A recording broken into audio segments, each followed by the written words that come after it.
And something new we're trying out, because Rockbusters... He's dead, thankfully, yes. Is gone for a bit. It's over. Crosswords. Oh, this sounds intriguing. Where'd you get the idea from? What's the basic format of this? Right, what I've done is, I've take like a popular saying from the show. A popular what? Popular saying, something that crops up quite a lot in the show. In our show? Yeah. Yeah.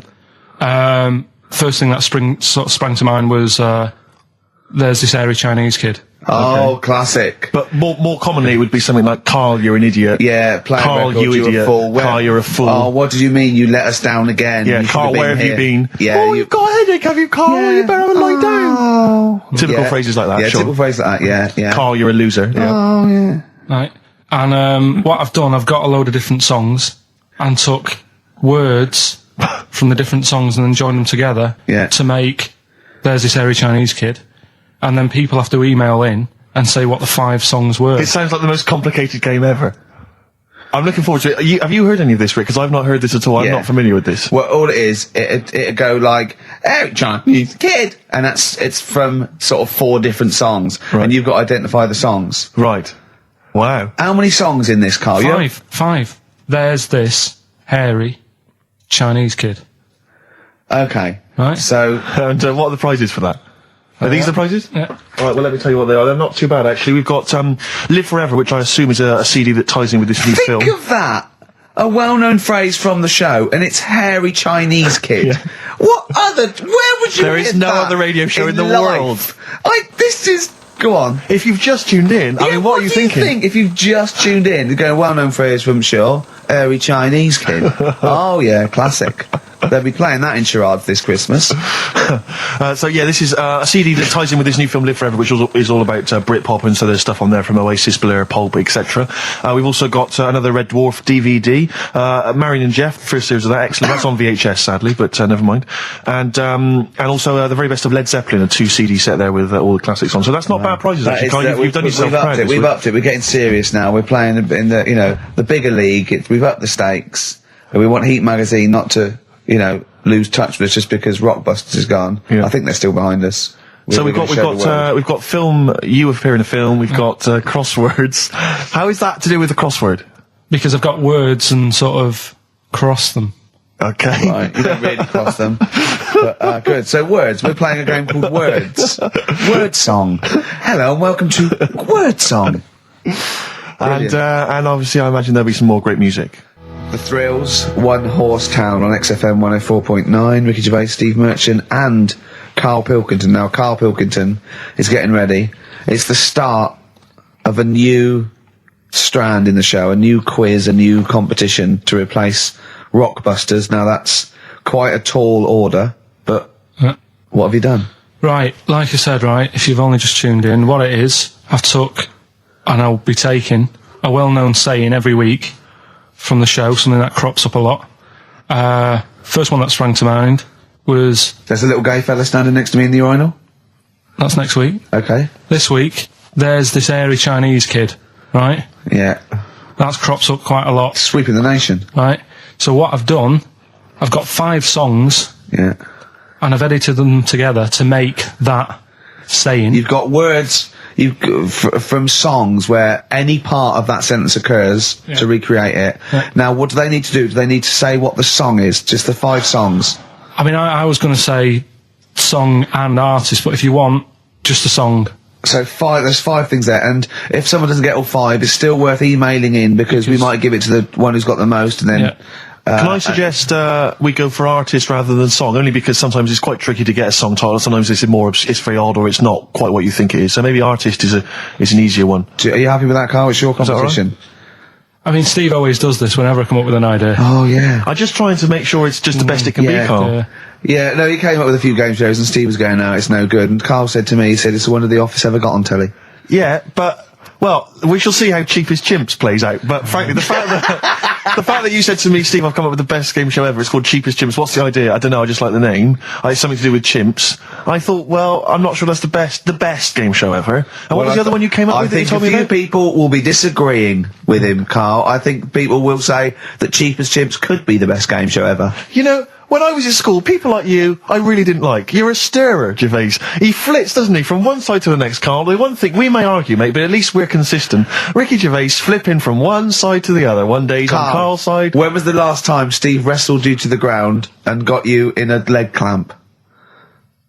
No, you're right. Never. What, is that supposed to be a good thing? Well, did you see us? Yeah, I saw you struggling in Karl's office earlier. He was punching my legs to release me. We were on the floor, and I was squeezing him with my mighty legs, wasn't I, Karl? Right. It was like, I imagine that's what a crab feels like when an octopus has got it. We were playing that, weren't we? So anyway... So, I'll play you this clip now. It's 10 seconds long. We'll play it a couple of times because you'll need to take it in. So here it is then.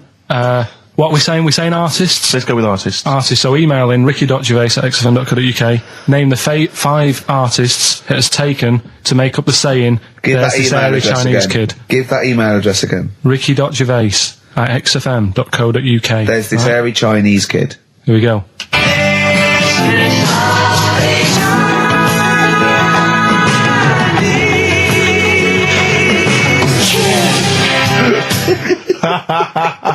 Play it again. Play it again. Here we go.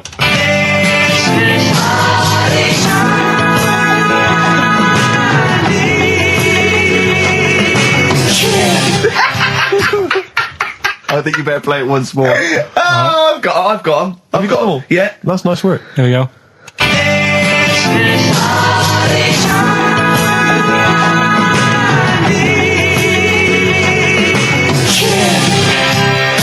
I can just remind you now that the prizes include a Red Dwarf DVD, Marion and Jeff, the first series of that on VHS, a Live Forever Britpop CD, and also the very best of Led Zeppelin. Let's play one of those actually while we're here.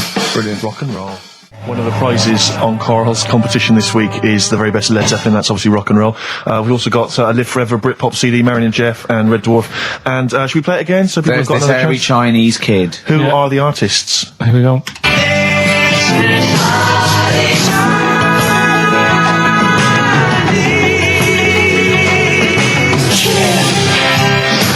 It's tricky. It's not very easy. Once more. One more.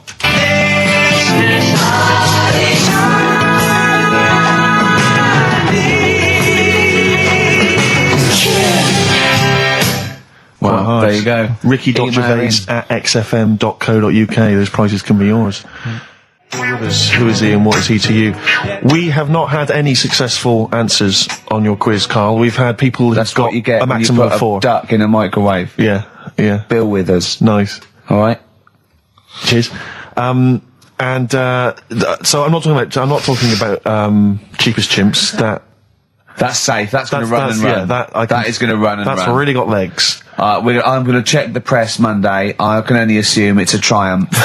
Exactly, another Pilkington triumph. Yeah.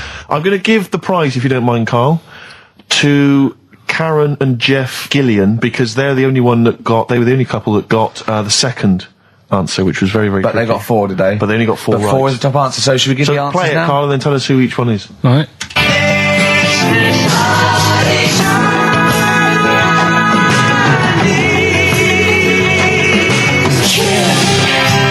So there you go. I didn't know the second one. There's Play it this again. airy Chinese kid.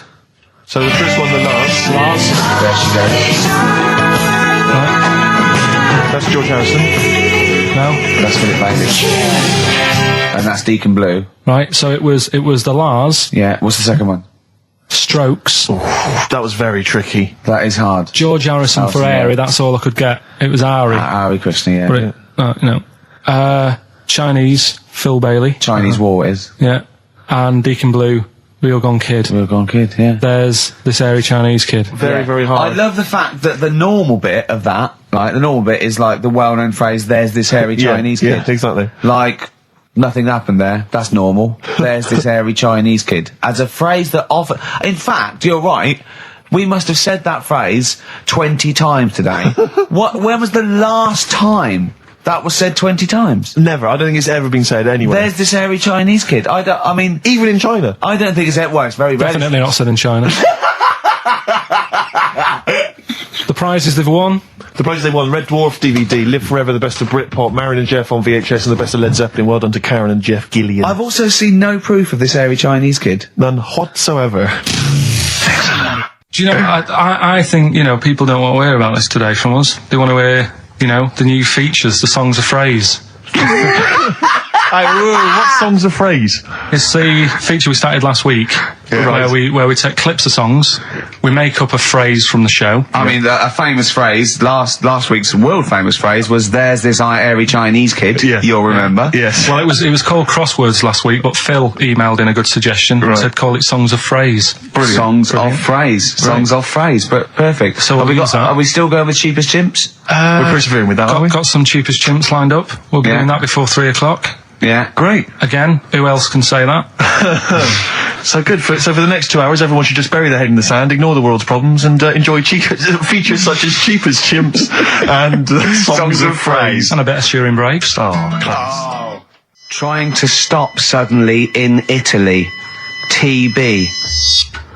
Turing brakes. It's like a rockbuster, Karl. They were the good old days. I know, yeah. Painkiller on XFM 104.9. But look, Rockbusters is gone. Forget Rockbusters. Long live Songs of Phrase. Over to you, Karl. All right, well... Rockbusters was one of the things they were protesting about last time.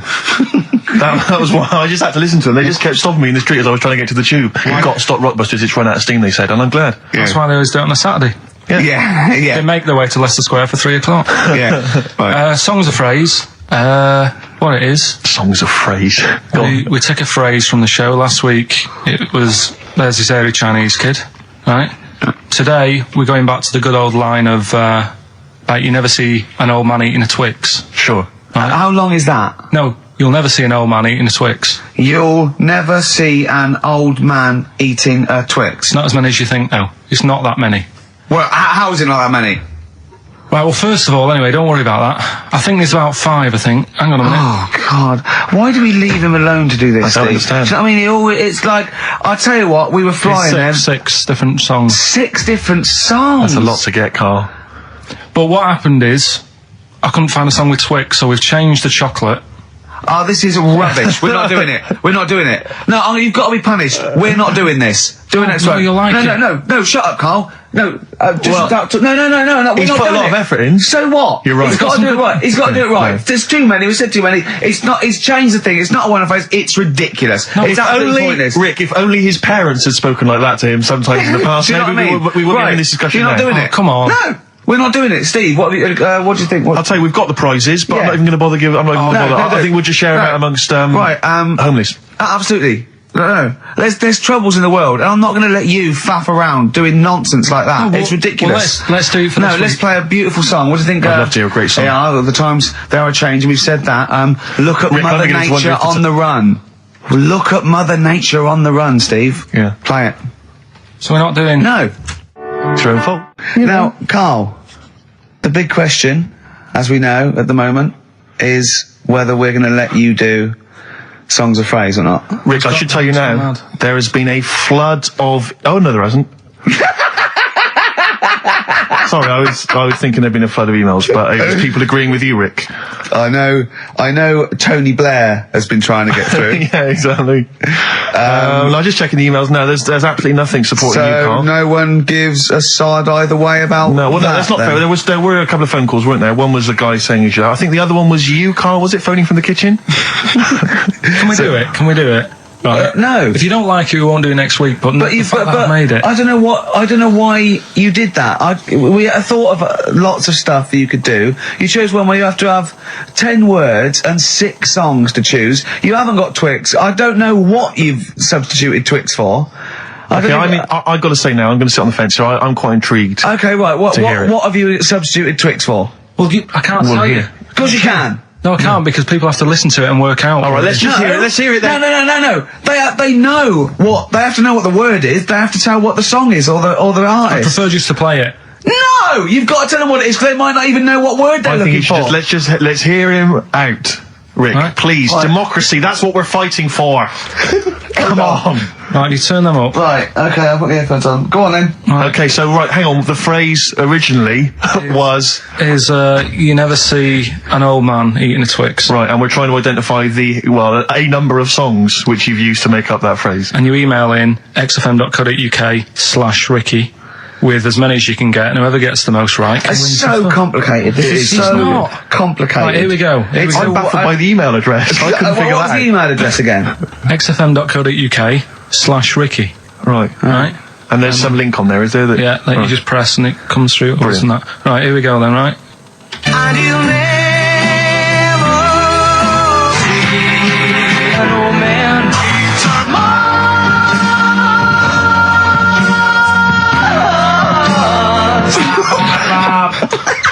Well, I missed a little bit at the end. Let's hear it again. Let's hear it again. Mars, ba ba ba. Let's hear it again. And you'll never see an old man turn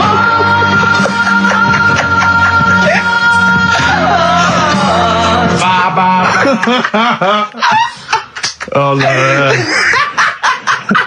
Oh God. Okay. Right, we'd say the prizes, Steve. Right, so how many songs were there? Do we know? I think it was 6. You think there was 6? And you'll never see an old man eat. Oh, it might be 5. 5 or 6? Yeah. Anyway, well, email in the answers and how many there were, and you might be in with a chance of winning on DVD the original series of Citizen Smith with Robert Lindsay. That was good. Paul Whitehouse's Happiness, the first series of that on DVD. We've also got a couple of CDs here.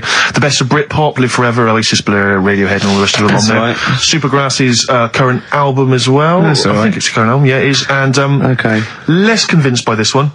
If I tell you that some of the artists include Delamitri and Deacon Blue, then I know you'll be rushing out later, Rick, to buy this. Scotland Rocks. A compilation of... Is Wet on there? let's see. What the about Wets- Biss? What happened to Biss? Let me see. I'm not gonna... I tell you, it doesn't... I mean, we've got Gun on there. Oh, yeah. We've got... baby, lately.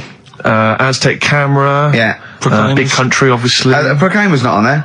Wait a minute, where's Runrig? There they are. There they are. And obviously Rafferty, Baker Street. Do-do-do-do-do-do. Brilliant. So that's definitely worth entering for, surely. So xfm.co.uk/Ricky.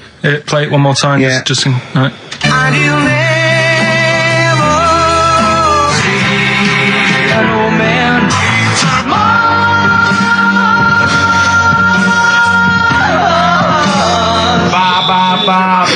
Class. Pure class. Well done. Okay. Yeah. All right, there we go. Oasis.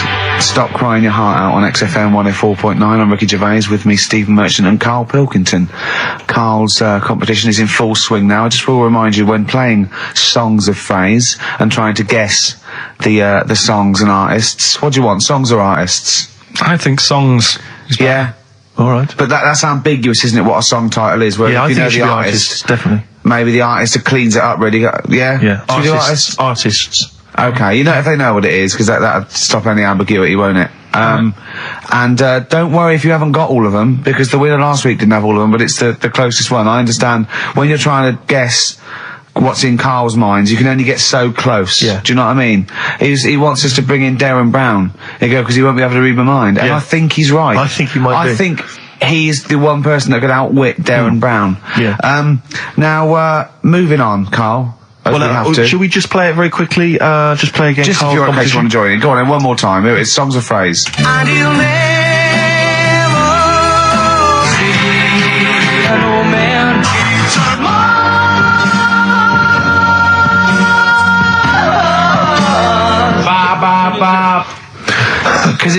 Because you have to get, it is very difficult. So, song or artist, we give points if you're close to any of those, and we'll choose a winner. So, do And what the points mean? Crap prizes. XFM xfm.co.uk slash Ricky. We're running out of time. We've got Okay. like 5 minutes left. Winner for songs of phrase. All right, give us the answers. Right. We did this at the start. We haven't even got time for the film thing today. Oh, But we'll do that next week.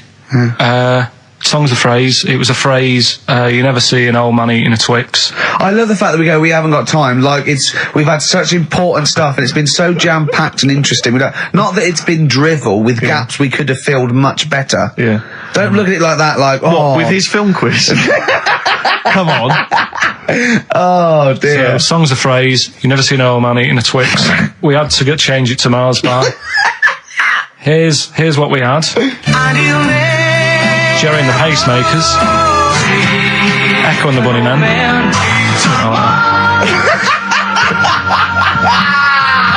David Bowie. And the Beach Boys finished it off. Oh, what do you mean? I thought that one was. What do you mean? Who's the winner? Oh, it doesn't matter. You got to give the answer. Who was that one you didn't know it was us? It was Neil Young, wasn't it? Jim Crochet, is it? Old Man River, it's called. Jim Crochet. Something. Old Man River? Yeah. Jim Crochet sang Old Man River? I don't think so. What was it? Who cares? Right. Well, people... I can't believe this. Old Man River, it was. Let's give the prize to... Jim Crochet wouldn't have sung Old Man River. Well, let's give the... Paul Robeson. Let's give the prize to Mitchell Sterling, who has got some of the answers right. On XFM 104.9. We'll be playing that great quiz again next week. Next week. Ricky Gervais with it on XFM Sports. And if you want to send an email, it's rickygervais.co.uk or check out the website on XFM's All the Comms. Good night, 3:30. Coming up is Harold Levine and Stoopy Nouns. I think I do more than press the buttons. Right, see, this is it, right? Karl has had a little strop on since last night, okay? And He's had a little strop on. Yeah. You said strop on. I just wanted to clarify. And I don't know why. He says that I'm an annoying person. He says that I wound him up, right? Which I don't know. He says that you're winding up because you're sort of like negative about everything. Negative? Yeah. And, but what I think it is because we pointed out that his lateness is unacceptable. Yeah. He said, meet you at 6. He turned up at 20 past. He said, well, someone stopped me in the corridor. I don't care. I've got stuff to do. We had stuff to do. I think we're a bit busier than you, Karl. You've got one job. We've got loads of jobs. I keep telling you that. Yeah. You got one job in a little room, a 9 to 5 there, that you don't even get done in 9 to 5. That's why you're late and mucking around all the time. There's loads of work to do. Yeah, one job. No, cool. It's not. It's one job with a lot of other jobs in it. It's like those little Russian dolls you get. Right? Well, it's So not, don't is have it? a go. Yeah, it is. Yeah. Everyone thinks, oh, he only sits in his studio messing about, making songs of phrase. That's what I do in my free time. Which we've got coming up later.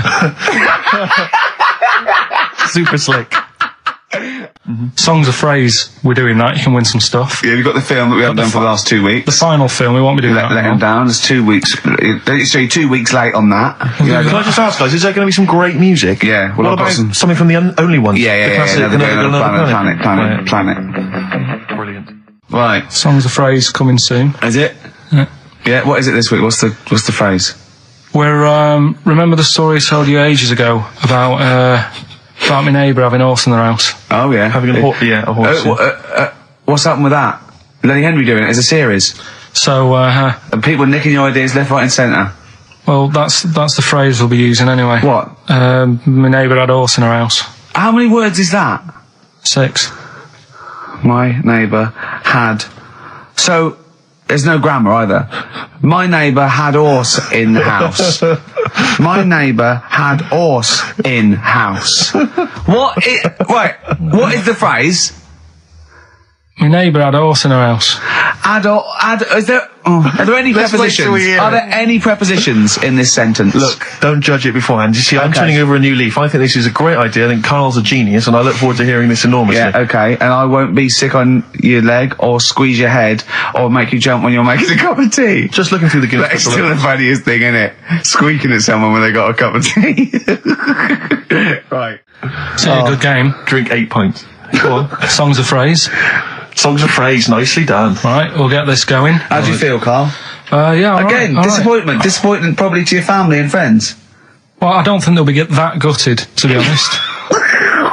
Right, songs of phrase. Well, Karl, why don't we both come up with songs of phrase? Because it's a big tease. People love that. Yeah. It's one of the hot new We've got quizzes. one more thing for you to eat. No, I'm not doing any more of that. Seriously.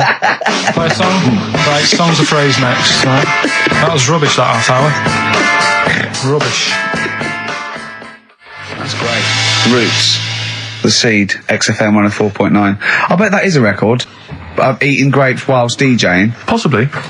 I'm assuming if there's any listeners out there that have a record-breaking attempt they'd like to see Karl undertake in future weeks, they should email in. I think Jono's got that one.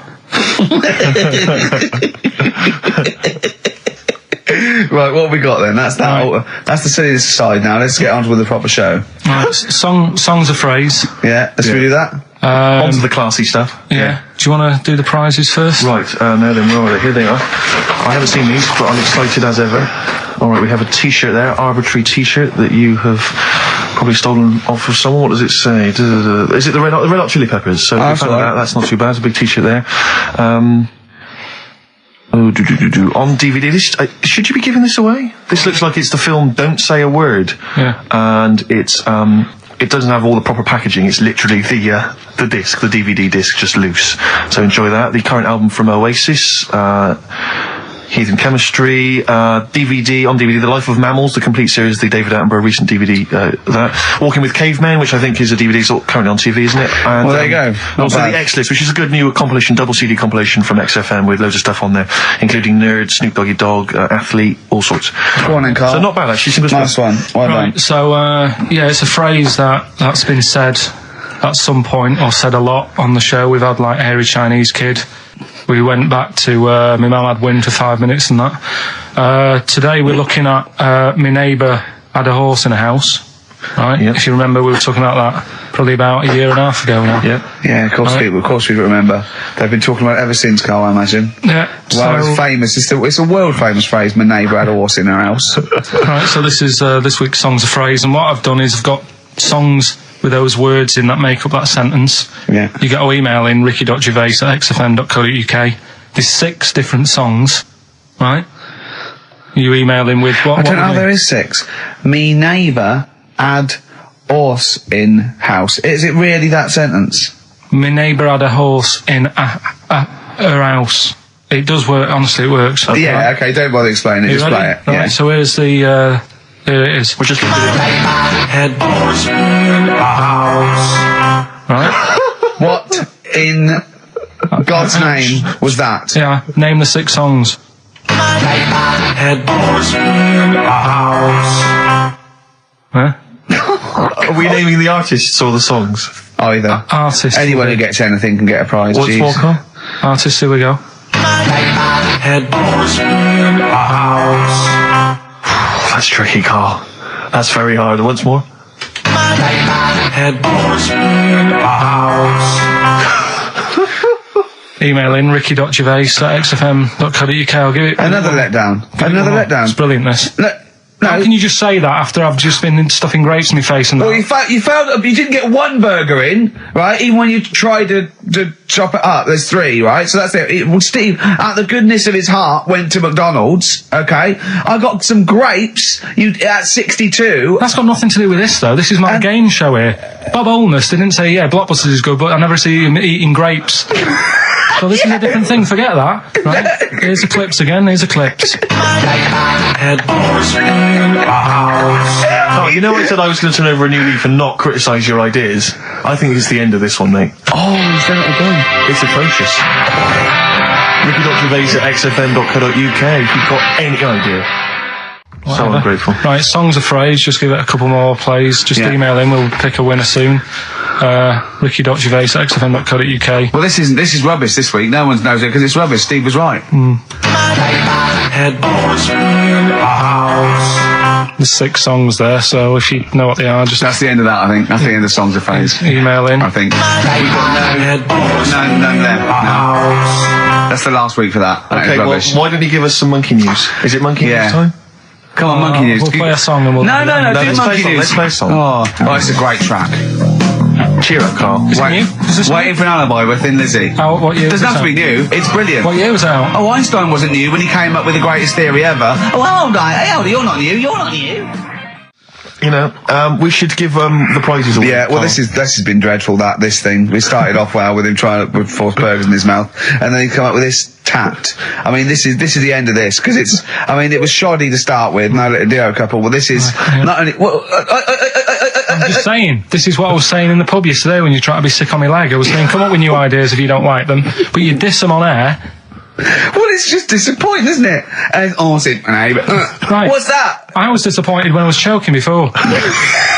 We were disappointed as well. Yeah, you didn't try. You didn't try with the grapes. You were just like Right. chewing on that. You meant to just throw them in and swallow them. Songs of Phrase, it was 6 songs, it sounded like this. Boring.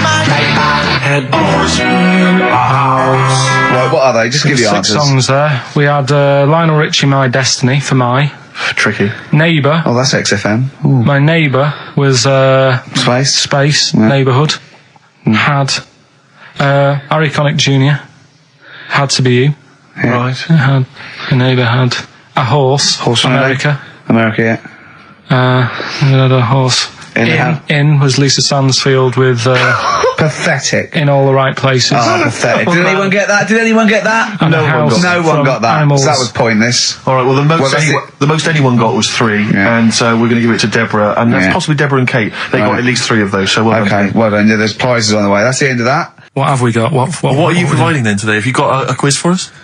Yeah, we've got, what's her name if you want? We've got, We've got what? what's her name? What's her name? Is that a new one? Don't know. Yeah, what's her name? Yeah.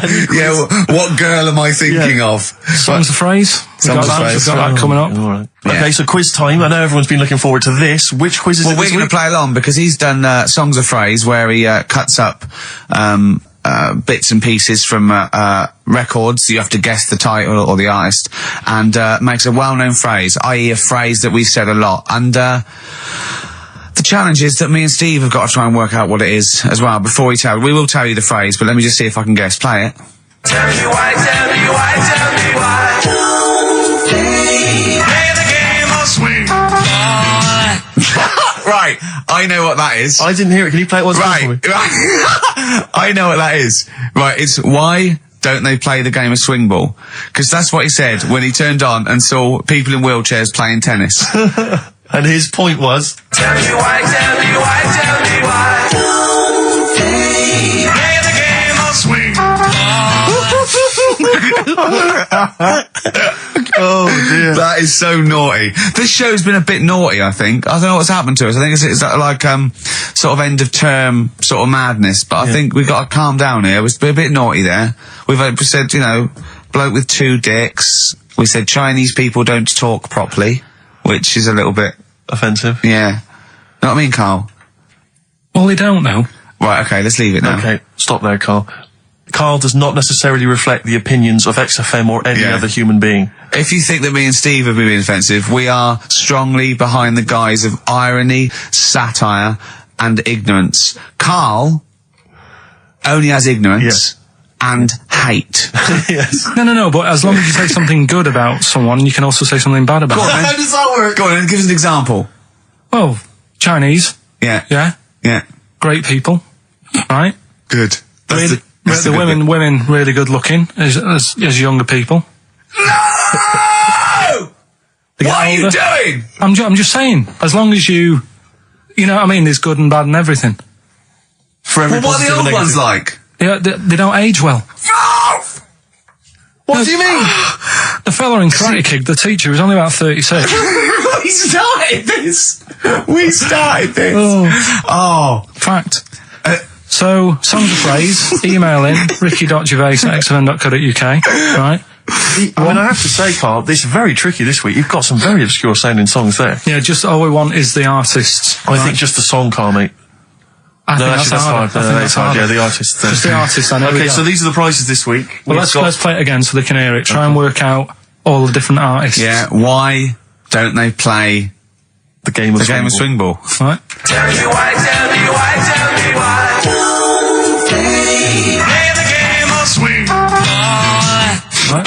That's tricky. It is tricky. That is tricky. That is good. But there's some great prizes, including, Carl, I can't help but notice, torn from the current, I think today's issue of the Daily Mirror. What, he's giving away a giveaway? It's a free CD from the Daily Mirror, which you can buy it, you spend 30p on the Mirror, you can get this anyway.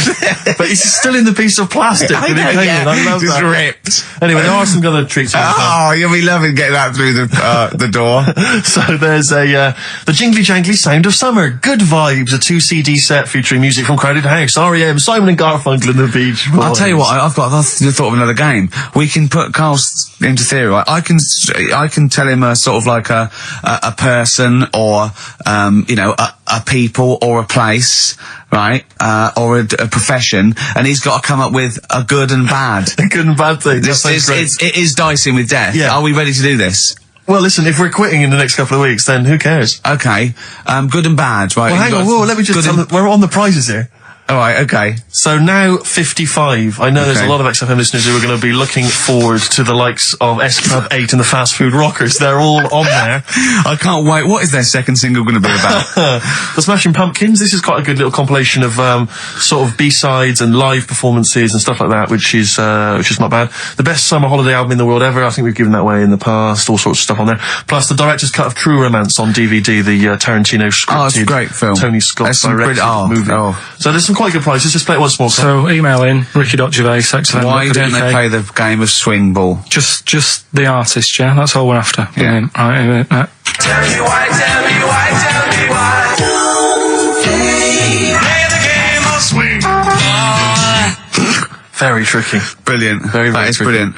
Alright, bung a song on now. What? Let's put a song on. Bit of Pharrell Williams. Yes. Good and bad. Good and bad. Old people. Pharrell Williams featuring Jay-Z, that's a new single, and then Frontin', that's released on the 4th of August. It's made me sort of feel funky, but in a chilled out way. Yeah, that's perfect. Do some adverts though, just to... That would really help you. Yeah. Darkness. I believe in a thing called love on XFM 104.9. Ricky Gervais, Steve Merchant, Karl Pilkington. Karl set the ball rolling with songs of phrase. Why don't they play swing ball? Referring, of course, to people in wheelchairs who play tennis, because he was disappointed they weren't getting around the court quickly enough. So why didn't they play swing ball? Yeah. Brilliant. Someone just emailed in saying because if they hit it to the top, they wouldn't be able to reach it to unravel it. Exactly. Which is a good point. Yeah. But I mean, nonetheless, good and bad in people in wheelchairs? Do you want to do that? Good and bad. Good and bad things about people in wheelchairs. Good and bad. Yeah. Suppose. Don't know really. They take up less room in cinemas. They've got their own seat. Good. That's good, is it? That's a good thing. Yeah, good. Yeah, well done. Well done. And what's bad? Don't know. I'll have to think about it. Okay. But well, let's leave that, eh? You started it. Let me just give the email address. But I mean, let me just give the email address. I just said it, so look, talk over it. Okay, I'm going to do Carl's top thing. Ricky.gervais@xfm.co.uk. That's also the email address for your answers to this week's Songs of Phrase. Play it again, Karl, if you would. Go on. Tell me why, tell me why, tell me why. Play the game of swing. We just want the artists, is that right? Yeah, that'll do. I've got two that you don't like. Not that you hate them, but that you sort of like, don't agree with them. Would Liverpudlians be in your list? Probably. What about gay fellas in toilets looking at you? Well, I think they've sorted that out. So.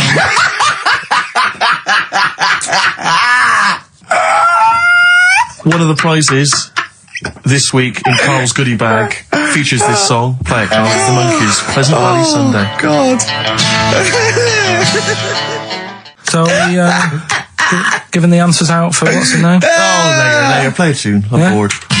Bit of Snoop Dogg. Oh, play Snoop Doggy Dogg from 1993. And What's My Name? Long time ago. It was indeed. 10 years ago. XFM 104.9, Ricky Gervais, Steve Merchant, Karl Pilkington. Songs of Phrase. We've had very, very few entries. I really think people aren't interested. They really have just given up. I mean, seriously, Karl, That's the one thing you contributed to this show, Karl. And it's the weak link, I think. Missing link. In the chain. The missing link. Oh, do you reckon there is one, Karl? Do you reckon they'll ever find the missing link? Wandering around Manchester. Wait a minute, Karl. The stats then. Let's have the answers, if we can. Right, it was Well, let's specials. play it once more. Alright. Tell me why, tell me why, tell me why. Specials. Yeah. Jermaine Play Jackson. the game of swing. Right, it was Play the Game of Love. I think that was Wayne Fontana and the Mindbenders. Right, you think, but you're not sure. Louis Armstrong was the Don't Mean a Thing if it ain't got that swing. Mm-hmm. Yeah. And Queen, Don't Stop Me Now, We're Having a Good Time, and that. We're having a ball. We're having a ball. Yeah. Well, I mean, considering you yourself weren't entirely clear, I think it's only fair to give it to Paul Brown, who got some of the answers right. PB, you are getting those prizes. Well, they are on their way They're to you winging now. their way to you. Silence is Easy, Star Sailor on XFM 104.9. Right, it's the quiz of the week. If you want to go out and do some shopping, this is probably a good time. And come back again for about 15:15. But don't forget, what I will say is, even though these clues, we're going to do songs of phrase, by the way, where Karl picks out a phrase that he might have said once, tries to find words from songs to put it together. You've got to guess as many as you can, song or artist, I can't remember. But even though you might look at it and go, that's mental, I don't know any of them, you might win if you get 2 right. I mean, I think the winner last week got about 3 out of 3 Well, or I have 7. to be honest with you, I mean, last week, Rockbusters, surprisingly, was a very, very popular quiz. Yeah. It just happened to be awful. Yeah. This one is pitiful. I mean, it's truly atrocious. Yeah. And it really doesn't even have a fan base. I mean, there's no one championing this one, Karl. Last week, seriously, mate, I got about Karl's face. 7 or 8 replies. Oh God, that's terrible. That was like when you told a kid that you couldn't afford a Christmas present this year. Look at his face. Yeah, he is a bit distraught. Karl, It's like Chris Evans' face when they said they were cancelling Girls and Boys. It's like, but I can come up with great TV game shows like that. No, you can't, Chris. Not anymore. Oh, his little glasses slid down his nose. I'm the guy who don't forget your toothbrush. Yeah. What was that money you owe me? No, you owe us. Oh, believe it. Alright, so will I just play it to you and Whatever, you Karl. try and work out what the phrase is? Sorry, it's a phrase that might have once been uttered on this show. It was said last week. Oh, right. All right, okay, brilliant. Alright, here we go.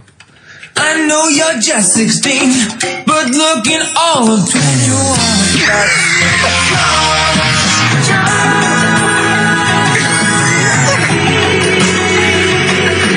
Look older.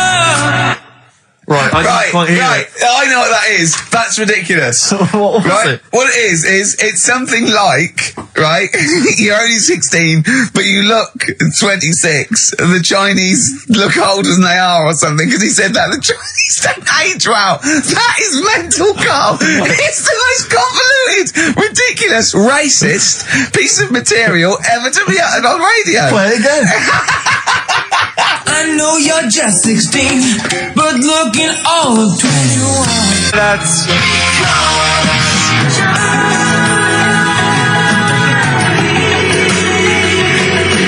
Look older. Okay, you're just 16 and looking all 21. That's because the Chinese look older. Karl, you've gone mental. Alright. Oh, that is amazing. So, there you go, the well-known phrase, you're 16, looking all of 21, that's because the Chinese look older. Well-known phrase there, sweeping the nation. That'll be up there with "was up," and "shut that door." If they do a poll, right. Okay, play it once more. We're after the artists. Just the artist. Yeah. I know you're just 16, but looking all of 21. That's... Look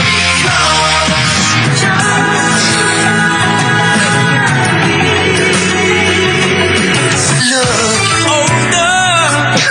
Unbelievable. All right, let me tell you what the prizes are. We've got, I assume this is the new album from Mower. Everyone's going crazy for Mower. I've not heard people stop talking about Mower. But there it is. We got the new album from the Webb Brothers, which might be quite good. The Polyphonic Spree album, the best dance album in the world ever, which is ideal perhaps if you're having a barbecue and you've got lots of 8-year-old children coming. The Polyphonic Spree, I look at them and I think, well, you know, you're a pretty good band, but if that album sounds like $1 million, you're going to make that 40 quid each. I know, it's extraordinary. I mean... They're the sort of indie equivalent of the So Solid crew. Yeah, you're not going to make any money. The manager's getting 20%. Exactly, yeah. And also on DVD, Red Dwarf Series 1. So, some absolutely barnstorming places. And if you can identify what artist to use in this well-known racist phrase, that's because the Chinese look older. Play it once more, Karl. One more time. I know you're just 16, but looking all of 21. That's...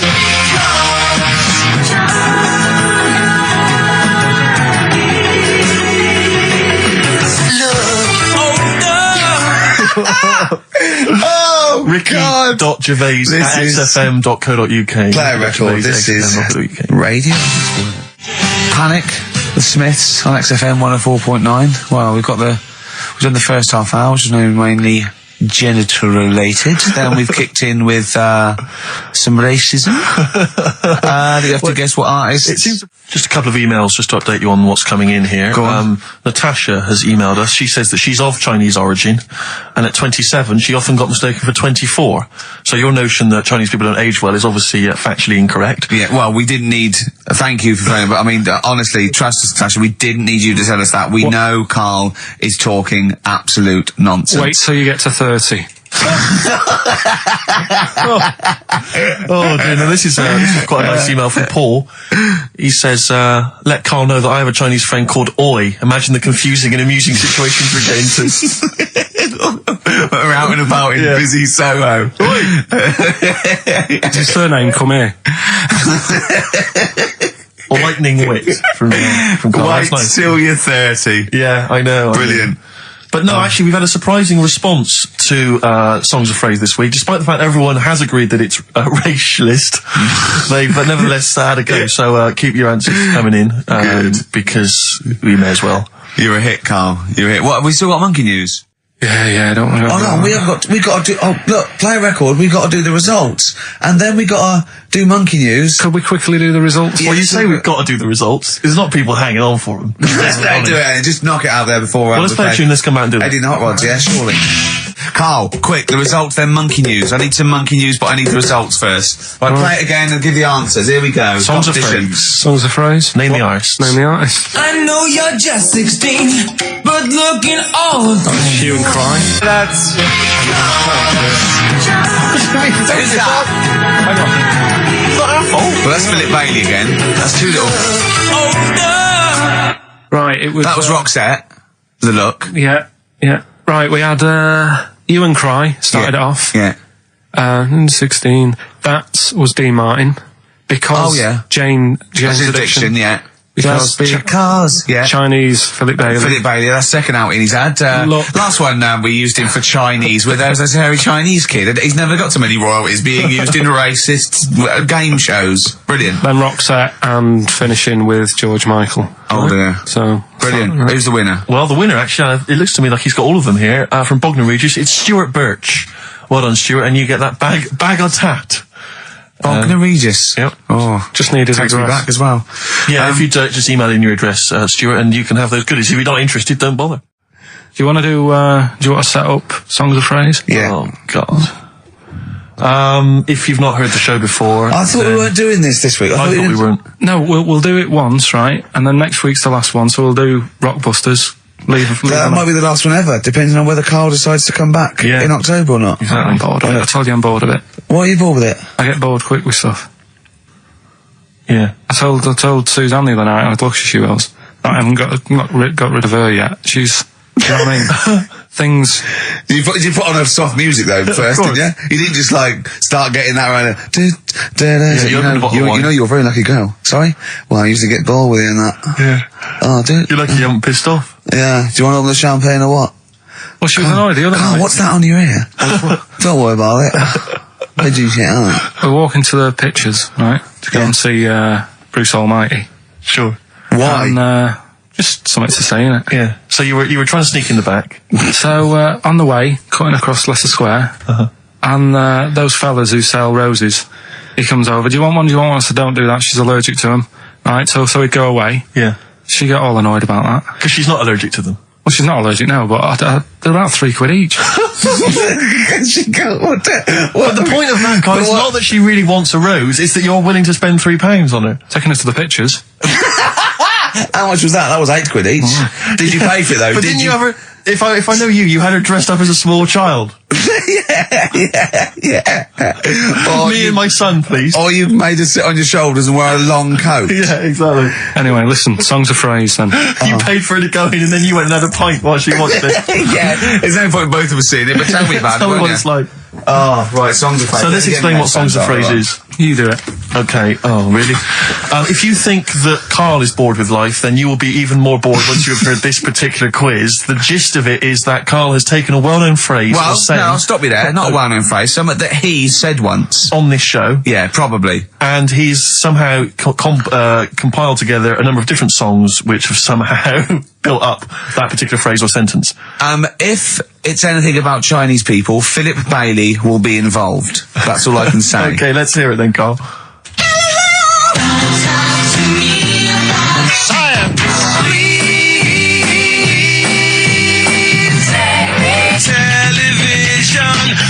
Right. Alright, I don't know what that is. I don't know what that was. This is appalling. I don't know This is what that appalling. is. Carl, I do not know what that is. What is the phrase? I just was saying last week about everyone's raving about Galileo. No, they're not. No, they're not. Raving about Galileo. No, they're not. No, That sounds they're like not. a sort of B-side from the Buggles. Everyone's raving about Beyonce and Robbie Williams. Yeah. They're not, people going, Pop Idol. What are you into? Galileo's good.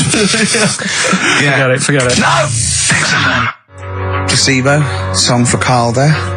That's Special Needs on XFM 104.9. I'm Ricky Gervais with me, Steve Merchant, Karl Pilkington. We were doing songs of phrase. Oh yeah, I forgot about that. Yeah. Oh god. So what is this phrase? What is the phrase, Karl? Last week we were talking about Galileo, Right. and I just was saying years ago, I can't remember now, when was it? When was he doing his thing? End of the 16th century, I think. Right. And he was messing about trying to find out about speed of light or something, is it? No, he did lots of stuff, Galileo. All I was saying is, Gravity, back then, yeah, surely yeah. everyone was saying, stop messing with that, make us a telly. You know what I mean? There was other things that people would have been happier with, sure, back then. Like they didn't So have. the phrase exactly is what? The well-known phrase is what? Galileo,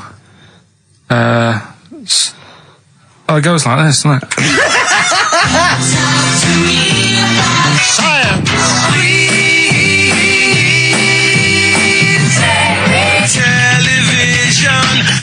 Right. So it's Galileo's stop Talking to me about talking about science. science, make me television. Make me television. Yeah. So you email in with the bands and that. Brilliant. Right, let's... That is rock bottom. I mean, the well-known phrase being Galileo, stop talking to me about science, make me television. As a well-known phrase is one of the weirdest things I've forget cheers out of windows and things like that. That is the weirdest thing I've heard on radio as a competition. Can we have that one next week? Okay, well here are the prizes. If you think, Rick, if you think the quiz has hit rock bottom, wait till I tell you these prizes. No, brilliant.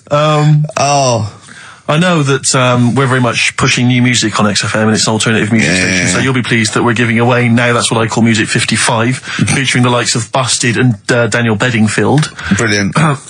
You really know how to cater to our audience, don't you? The best dance album in the world, that includes DJ Sammy, Scooter, and Liberty X on there. So look forward to that. Yeah. This is not so bad. Nick Cave and the Bad Seeds, a live DVD of a, a performance, and some, pardon me again, but, anyway.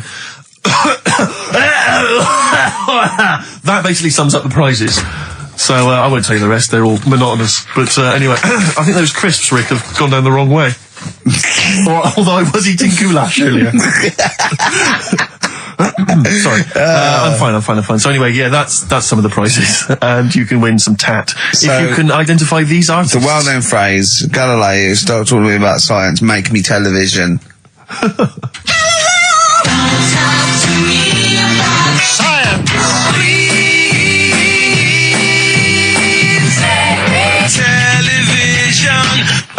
I just email in. But easy this week, I think. Those, yeah. Play a record, Karl. I mean, it's ridiculous. Ricky.gervais@xfm.co.uk. The Pixies. Answers rushing in, we should point out, for the quiz. Most of them agreeing that it's pointless. Some people have called it... It's songs of phrase, of course. Some people are referring to it now as songs of arse. Which is more than appropriate. But you'll be pleased to know that it's ending this week, and next week we've got the return of the even more pitiful Rockbusters. For the last one. That's back for the last one. We perhaps also need your petitions to Karl. If you want us to stay on the air, then you need to petition Karl, giving good reasons why he should stay, why this show isn't boring, or rather why he shouldn't be bored by it. I mean, you're bound to be bored as listeners, but obviously he's running out of steam now. What are you fed up with? You're just fed up with, in general, are you? I mean, you want your Saturdays back, do you? Just want a bit of a life back, that's all. But you don't do anything with your life when you've got it. Why don't you do this instead of, like, your day job? Can't. It's more important than my day job, innit? That's what earns the company money and that. Know what I mean? Well... So... Why don't you do a regular show then? Sack someone who's, you know, quite frankly not putting their weight. I've done that. I did that years ago. What do you mean? Done it. Told you, I've done a lot of stuff. Boxing. Done. Tick. Dancing, done. No, you turned up, the place was shut. Yeah, but Dancing? When did you do dancing? That's when he went and said, I want to do dancing, and he went along to the place, and it was shut, and that was it. And he said, I didn't do it anymore. That's not doing it, is it? Boxing, he had a fight with one lad, then the lad beat him up, and he didn't go again. Oh dear, it's pathetic. Well, anyway, yeah, so this is basically our penultimate show. Next week's the final, and we're all looking forward to that enormously. Yeah. But that may be it forever then, and this you know, all for one, all you know, one for all for one. The Three Musketeers, gone forever. Yeah. I, for one, will be pleased. Oh, I have to get some of these taped, because I like coming in and sort of, you know... Incidentally, Rick, don't be afraid to nick as many CDs as you see fit on that last show. People have already nicked them. No, I know, but just take whatever you want. If that Four Non-Blondes is still there, isn't it? I think it's still there. Because I don't want that to be nicked. Yeah. And I've got a feeling, because I don't think there's any Smiths in the library, but there's quite a lot of Gina G. Really? What? What was that sigh for? Nothing. What? Ooh. Play a record. Monkey News is on the way, plus the results. This is radio. You've got to keep talking or playing music. Play some music? Yeah. I was going to say the winner. I don't think anyone cares. Oh, come on. Someone got all of them, didn't they? Well, okay, play it again then. This was Songs of Phrase. You did this. The well-known phrase is Galileo, stop talking about science, make me television.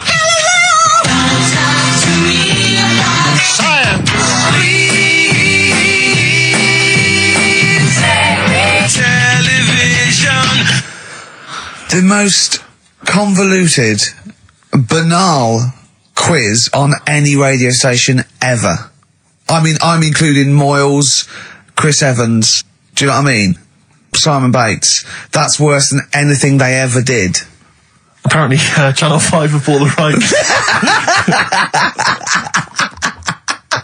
Anyway, what were the answers, Karl? We had Queen in there, Altered Images, Thomas Dolby. Yeah. Beatles, Aretha Franklin, and Red Hot Chili Peppers. Well, extraordinarily, Tracy and John Burton from Colchester and Essex got all of those right. Why they would want the prizes, I've no idea, but good luck to them. They can enjoy those at some point. God bless.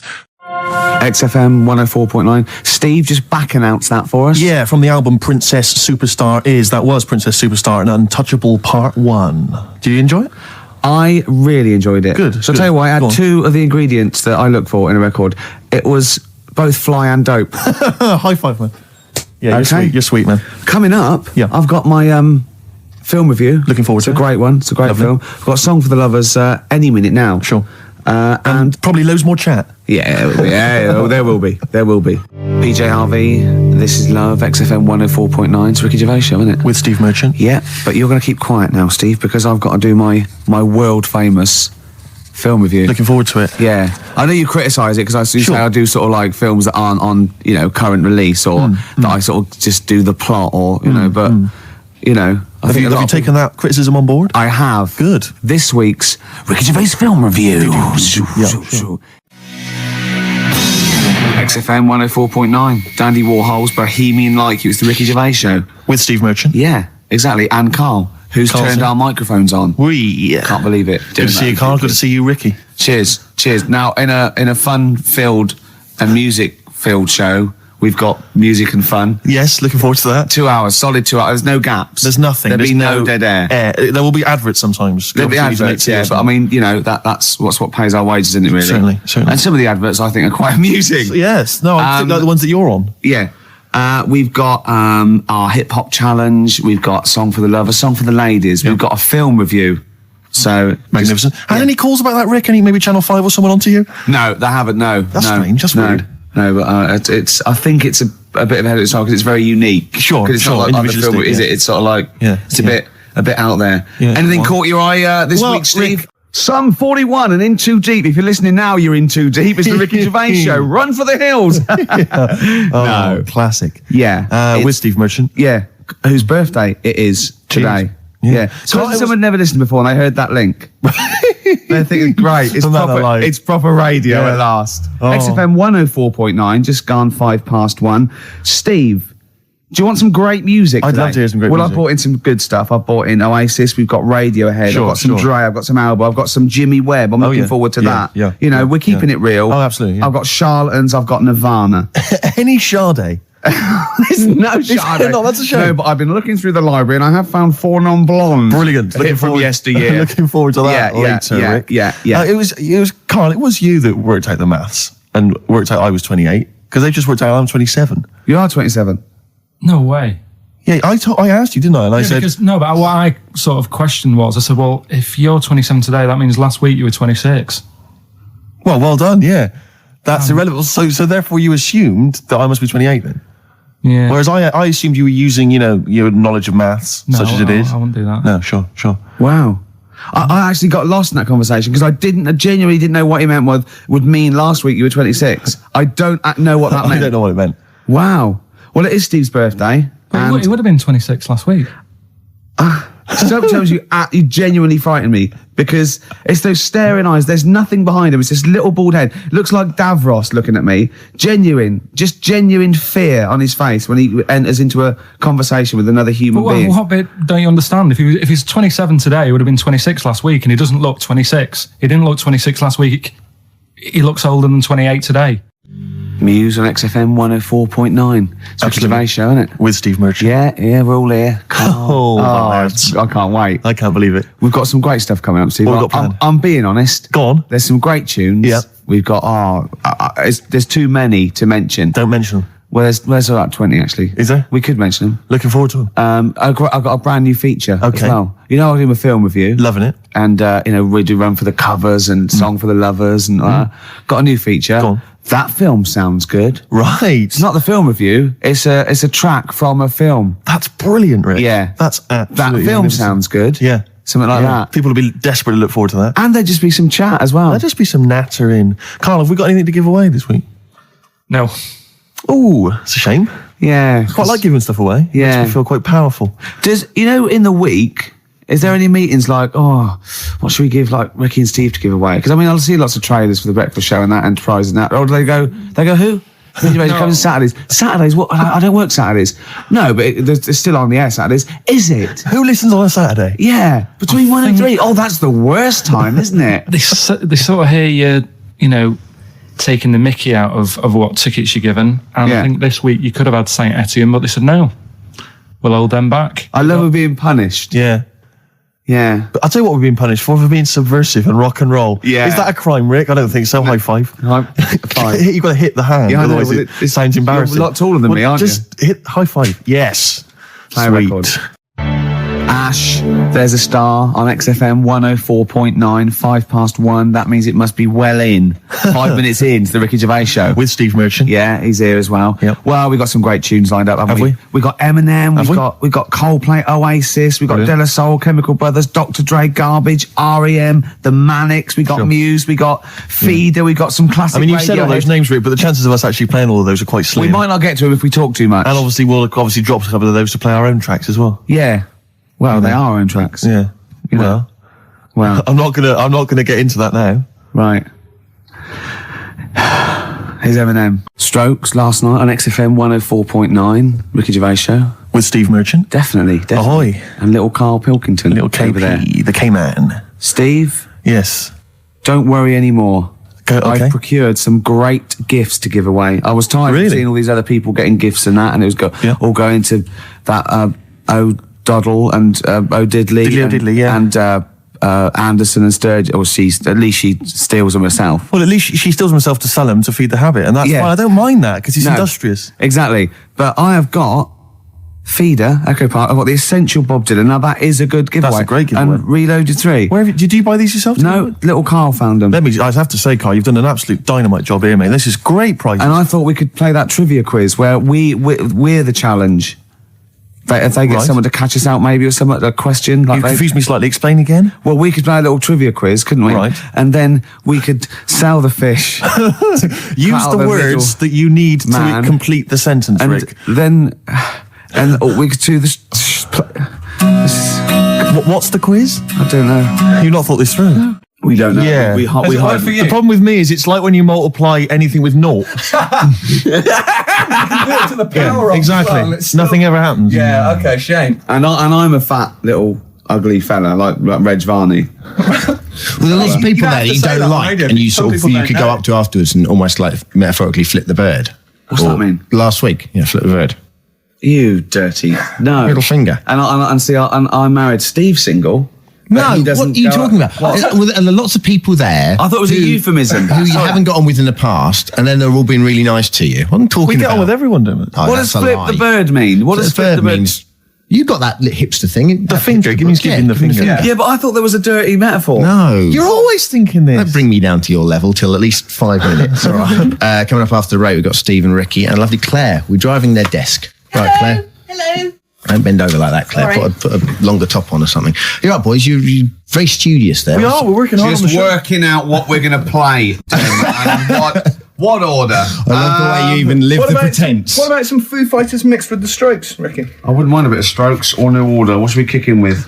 Undecided yet, Rick. Probably got some ads to help us decide. advertising. That dilemma will be revealed in just under 4 minutes. Stick around. Merry for it. Christmas. POD, or Pod, as I call them. I don't. No. XFM 104.9. It's the Ricky Gervais Show. With Steve Merchant? Yeah. So Dermot O'Diddley, Yes. 3 weeks and weeks in a row, he doesn't even turn up, and now suddenly he's all over breakfast. I noticed, yeah, he's standing in for the breakfast show. Why weren't we asked to do that? Well, we Quite were. upsetting. Were we? Yeah. I didn't know about this. Yeah, but I don't want to get up that early, do I? Sure. I feel a bit hungover today, actually. Do you? Yeah. What's happening? What were you partying last night, were you? Well, not partying. We just went out for a couple of drinks and had a meal, and then went to the Borderline and saw about. I'll tell you about that. It's good. You saw a band?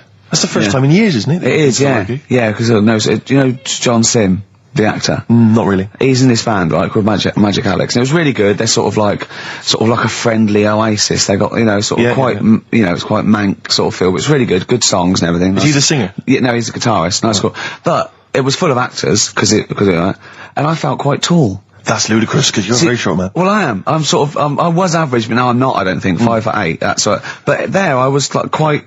It was like Lilliput. So I just got to hang out at actors do. Or I'm like, yeah. This is the reason, because actors are often quite handsome people, but yet they're always quite obnoxious. We are. No, I mean, they're normally quite obnoxious, Rick. Again, you're a good example of that. And yet, I think it must be the small man complex. That's what makes them so obnoxious and so kind of desperate for attention. Didn't realise it before. Steady on. Because, of course, I tower above everyone. You do, don't you? I'm, for people who don't know, who are listening, I'm 6'7" tall. That's high. Yeah. That's And for people who've never seen him, he doesn't hold it well. It's not like he's a sort of handsome athlete, is it, Carl? He's a bit of a, what do you call him? Carl, don't answer. No. Don't get drawn into that. You know the game he's playing. No.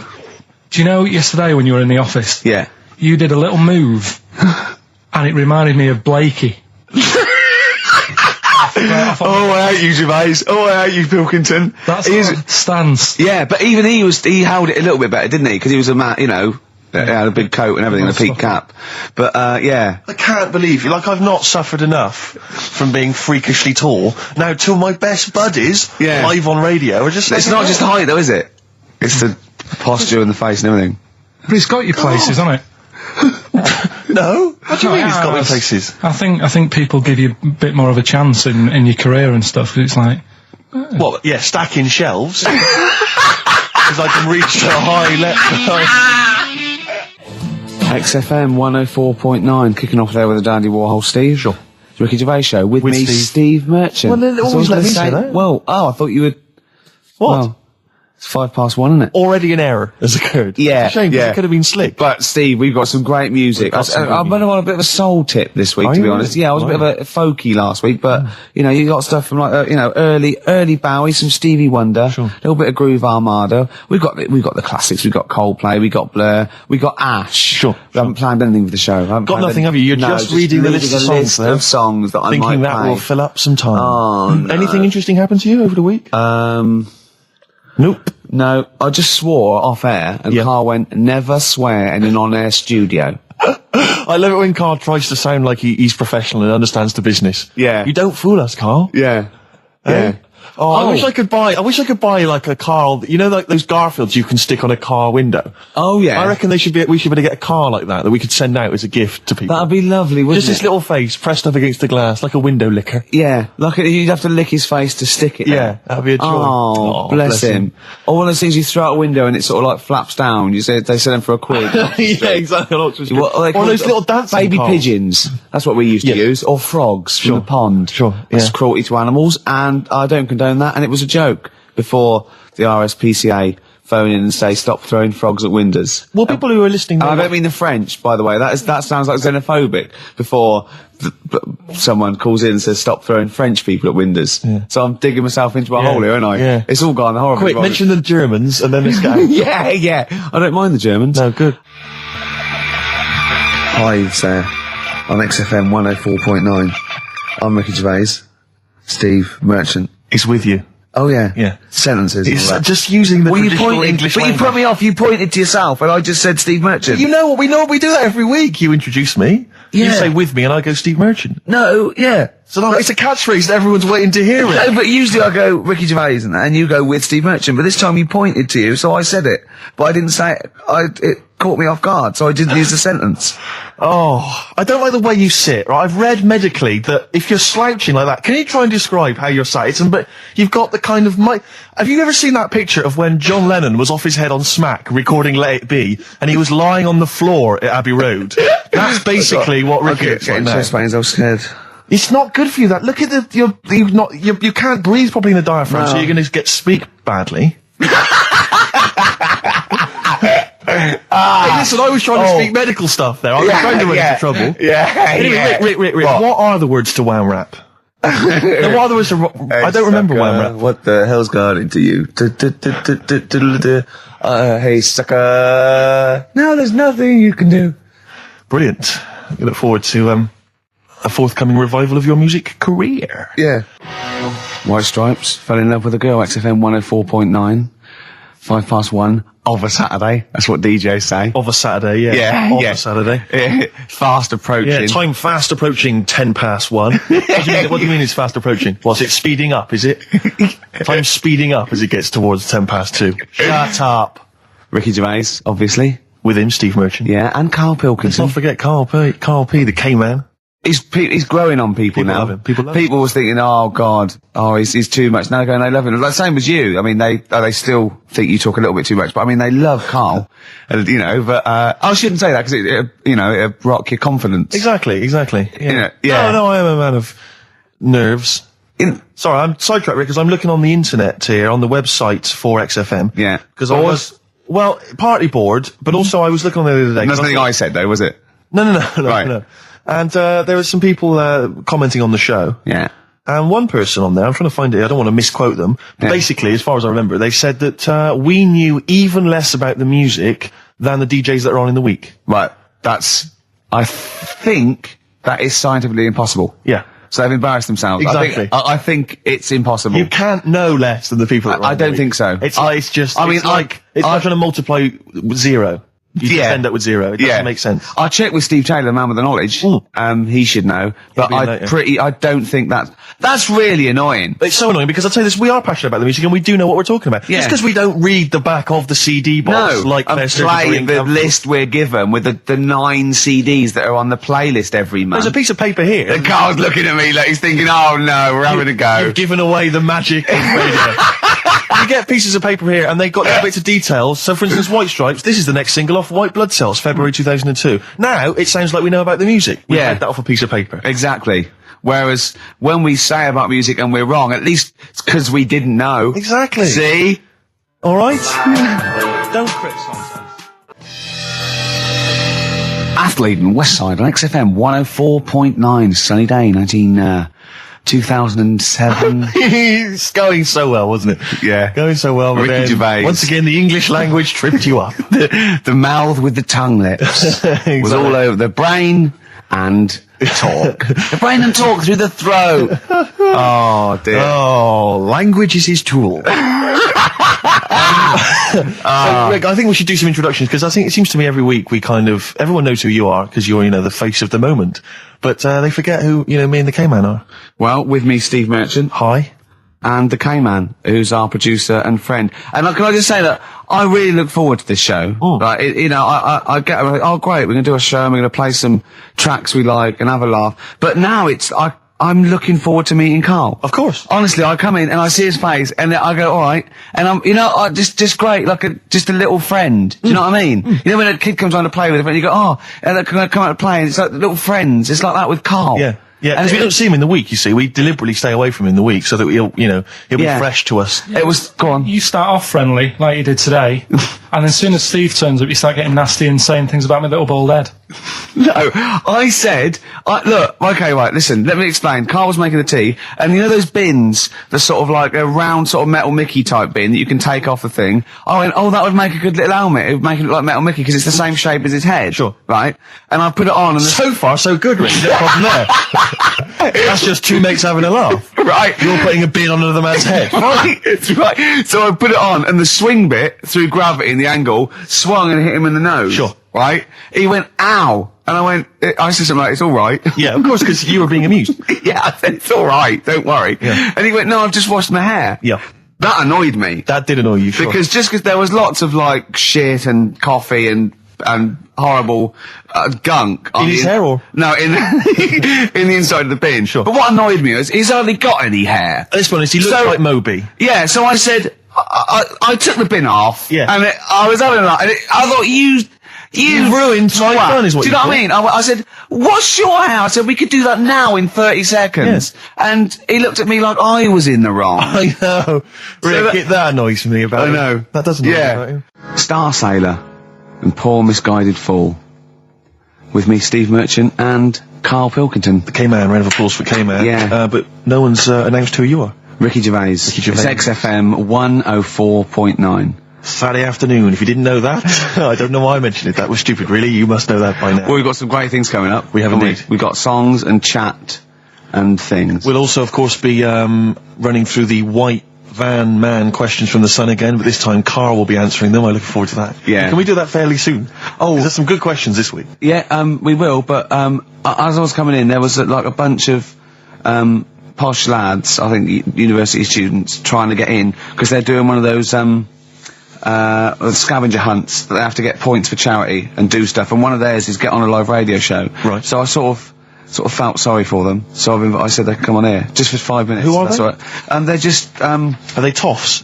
they are sort of like toffs, but they're trendy toffs. They're obviously Trendy toffs? I don't know Yeah. what's that. Is that like Lady Victoria Hervey? Is she a No, I don't mean that. No, they're both sort of like that. Will of Pop Idol. Right. They're like him, sort of like trendy but posh. Okay. They seem nice enough, and they're doing it. They're just for a cancer charity, and they just get. They got, for what is it, like they got their sponsor to do various Exactly. I challenges? don't know quite how it works, but they're gonna come on and because we get for coming on this live radio show, they get 17,000 points. Right, good. If I can put that in context, Yeah. if they were to say to help deliver a baby, they only get 7,250 points. But it's much easier. It is. There's lots of women just Happily gonna let dropping a couple of sprogs posh all posh. over the place. You can't get on a live radio show these Exactly. days for love nor money. That's true enough. You know what I mean? Yeah. So when are they coming in? Karl said they're going to just 1:30, I had a word with them. Okay, what did you make of them? They are posh. Really? But they said they're going to wander about and go and see if they can deliver a baby and that. And then come back here for 1:30. And I don't know if it... I hope they don't like leave a baby sort of half out. You know, if they've got it. You know, they're push. Sorry, we're gonna have to shoot off. We've got to go and see. we've got to play an instrument in a marching band for 8,500 points.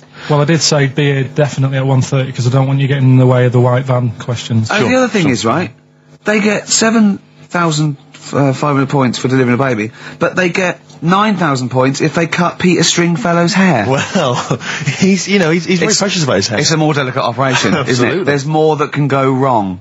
That's true enough. Take an unconventional animal for a walk in a park. What is an Unconventional animal? I think that could be a dog that just doesn't play by the rules. Yeah, that's a dog that's into Slipknot. Yeah, that wheeze in a urinal. Yeah, exactly. Standing up. Exactly. Yeah, well, I'm looking forward Well, to yeah, that. I'm sure they're lovely guys. Good luck to them. Yeah, we'll see you later. 07 distractions, very nice. Yes, I approve of that, Karl. Good choice there. Now, Steve. Yes. Karl came round to my flat. It was Tuesday night, wasn't it? Nice place. Now, thanks. Now, last week after the show, I think you guys were in the time you were in the toilet, right, Karl got out the lottery, ticket that he'd bought, he went, I'm feeling really confident tonight. He was going, I laughed. He went, no, seriously. He said, look at the numbers.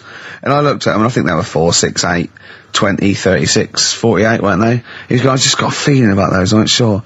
He went, although, you know, my girlfriend said that, you know, if I won the lottery, we'd probably split up, because we like such different things, meaning she likes to travel, and he doesn't. And so he said, so what I said was, well, if I win, then I won't tell you. I'll just treat you a little bit more. Brilliant. That's brilliant logic. That is great. Anyway. I'll look after her. Oh, I imagine you take care of her, yeah. Yeah, you're a good guy. How would you do it then? You just sneak little gifts in, slowly over many years? Yeah. You don't think she'd rumble, the fact that you, like, don't work anymore and drive a Lamborghini? Well, I'd still do this, I think. What, just, like, as a kind of beard, as a cover story? Yeah, just... So you'd pretend to come to work, but maybe off partying and stuff in the daytime? Yeah. Clever. Now, he didn't win. Okay. I phoned him up Saturday night, he went, one number. One number. I think it was 8, wasn't it? Yeah, well, there was a lot of 8s on my piece of paper, weren't they? So I think it was either an 8 or an 18 or a 48. And he went, and he was disappointed, he said, waste of time. I went, well, he said, no, waste of time. He said, I've worked it out. I went, go on. He went, there are 26 letters in the alphabet. I went, yeah. He went, think how many words you can make out of them. He went, there are 48 numbers on the lottery. I went, yeah, 60 million to 1. He went, yeah. Not worth it. I looked into that in the week, right? And there's even less letters in the Welsh alphabet. They've only got 20. And yet they've got loads of words as well. So even 20, the chances, if there was 20 numbers and you had to pick 6 winners, it'd still be really... unlikely. Yeah. Yeah. Yeah. You should be a mathematician. And anyway, so we got talking about it. We got talking, that was me, him and Jane around there. And I told Jane that he said about, if you won the lottery, no, he doesn't like travel. And she went, why do you like travelling? And he went, well, I don't like planes, I'm really scared of planes and that. And she went, well, if you won the lottery, you could have a world cruise. And he went, no. She went, don't fancy? I went, no. He said, if you go on a world cruise, what do you do next year?